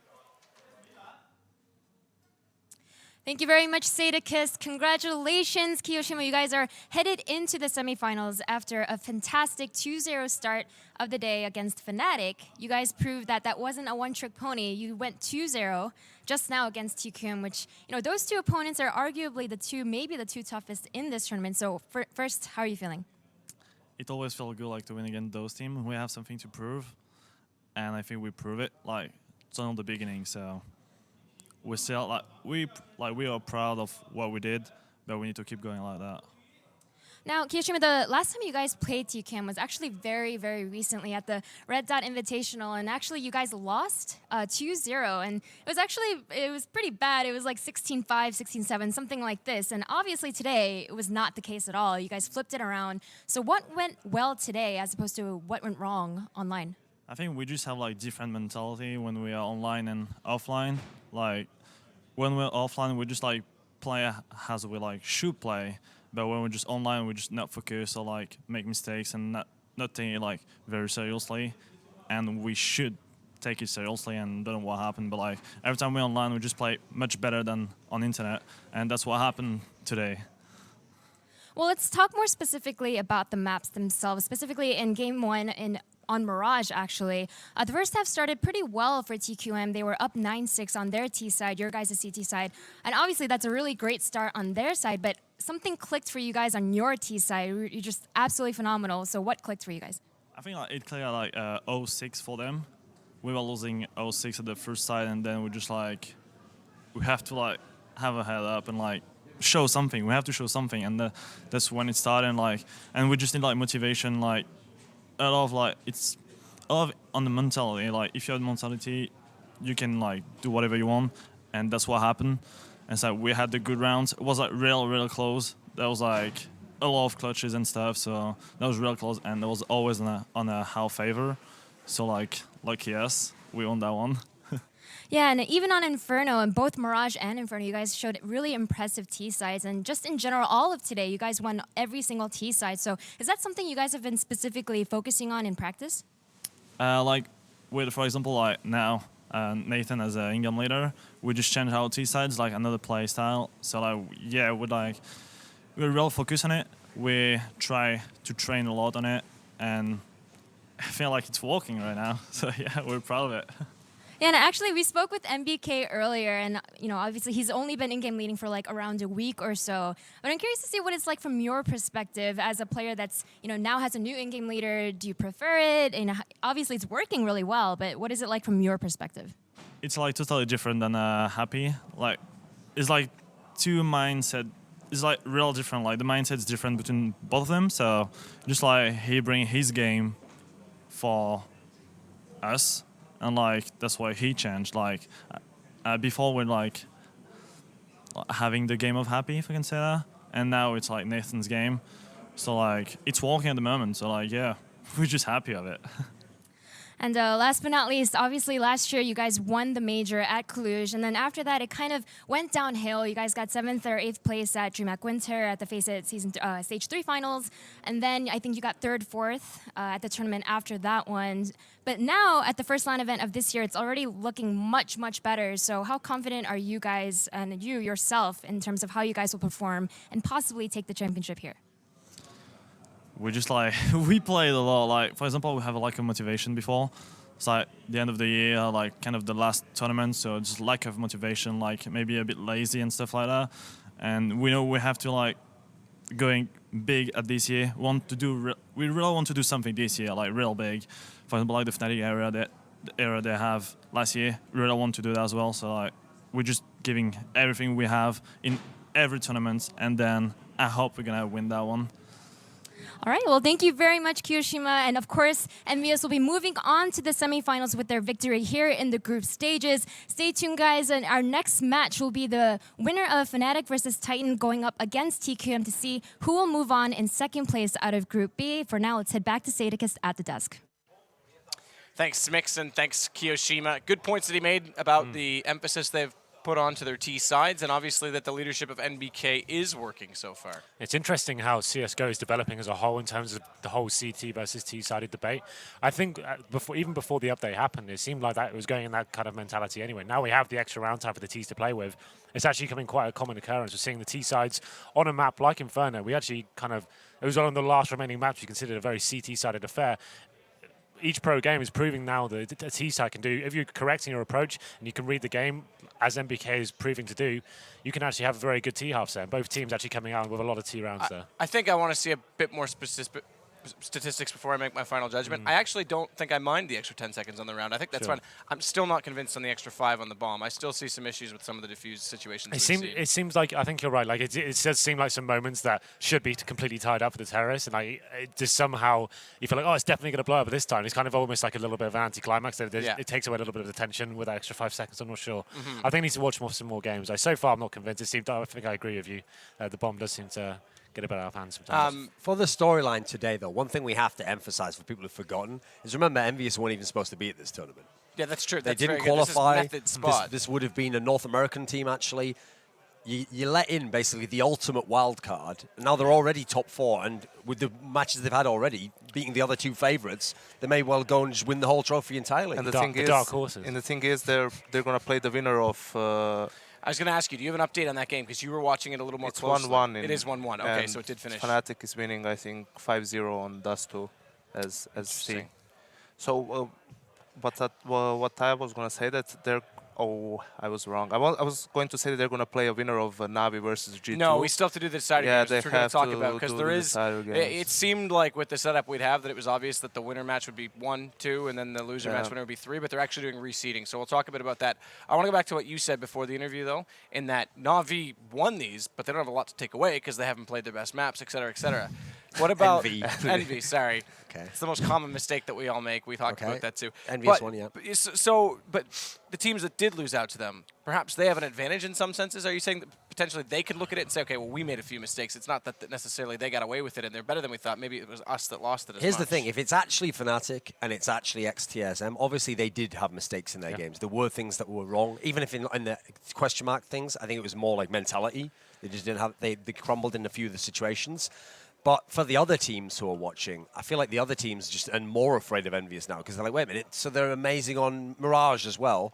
Oh, and they're good on Train as well. Like, we haven't even had to see their maps. The only one we've seen so far is Inferno. One of the 4 maps they've played today, they've cruised to a 4-0 overall. So I feel like other teams playing them almost have more questions to ask of themselves if they're going to play them later on. Like, if a Navi's going to play them later in the tournament, if we're going to see them against any of these teams. So at the moment, EnVyUS looks scarier than they've maybe ever looked, I think. Yeah, I do think, though, I've never seen a Fnatic as we did earlier. That was one of the weakest performances I've seen from them in a very long time. I still think that coming back in the New Year's, having a little bit of a factor. First event of the year. They've only played 2 maps so far, kind of just still warming up. I don't think that's the end of them just yet. I think we'll see a Truthfully, resurgence. they've actually now played 4 maps because we right haven't seen that And game, the interesting aspect I was going to say about that, Yanko, correct me if I'm wrong, it was Inferno that they lost to Titan, which is a bit surprising as well. True. I mean, I believe that it's my opinion that this new Fnatic team, even though they won a couple of tournaments in late last year, I felt that it was more. Yeah, they played well, but they didn't play like super extremely well. I felt that it was more their main contenders underperforming. At the DreamHack Winter, they played against Luminosity for the title, lost a map against them as well. They beat Virtus.pro before that. But then they, play against TQM at Fragobite, who was also, a bit underwhelming. They lost a series to SK there as well, NIP. So then at the end, at Pro League, they beat Navi, and I felt that was like Navi's final. I think Navi win. lost that more. Yeah, Navi lost that. So I still have to wait and see what this new Fnatic lineup can show us, and if they can match the old lineup with Pronax. But I mean, a really bad sign is the 2 best maps, clearly, both in terms of the eye test and on paper, was Mirage Inferno. And they've already lost both of those today. So that's a really bad sign for them. And you hinted it as well with your show with Lurpus, and I think you said Semler was on at that episode, that you were wondering how long before the turmoil hit before this happened with this roster. It's like I said, I wanted to see what happens when they hit the rough spot, when they're in danger, when people are winning their maps against them.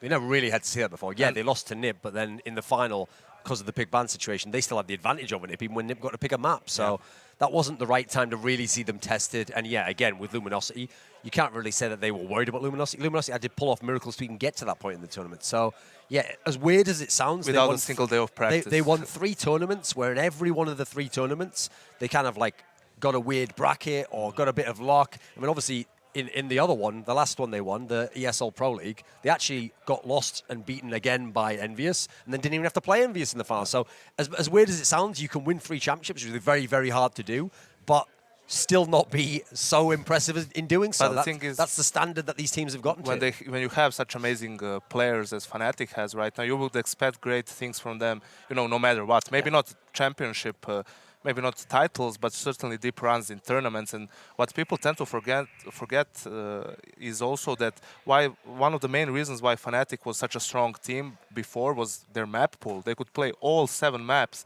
more or less, so they would veto according to their opponent's weaknesses most of the time. And right now they don't have that deep map pool, so they're forced to veto some maps, and maybe not even on the maps they play, maybe they're even not prepared as well as they should be on those maps too. I think that one of the interesting things with CS is circulations of shifts in meta and teams streaking. You think of Fnatic's winning, like you're saying, it's some of the opposition that helped do that. It's kind of like Cloud's9 run in the summer when it was other teams that were struggling that helped contribute to that. Gentlemen, thank you so much. We now know both of our semi-finalists who will have the day off tomorrow. They get to relax while the quarterfinals go on. It's Luminosity and EnVyUS that have made it through. I think, Yanko and yourself are finished for today, but when we come back, we'll be joined by both. Is it Henry? What do you Oh, hate okay, me, sorry. Matt? Like, I'm staying here for another game. Damn it! I was hoping you would. And I'm going to leave. sit right there You should. next to you. Come on, So please. I miss you. You're going to watch your language now.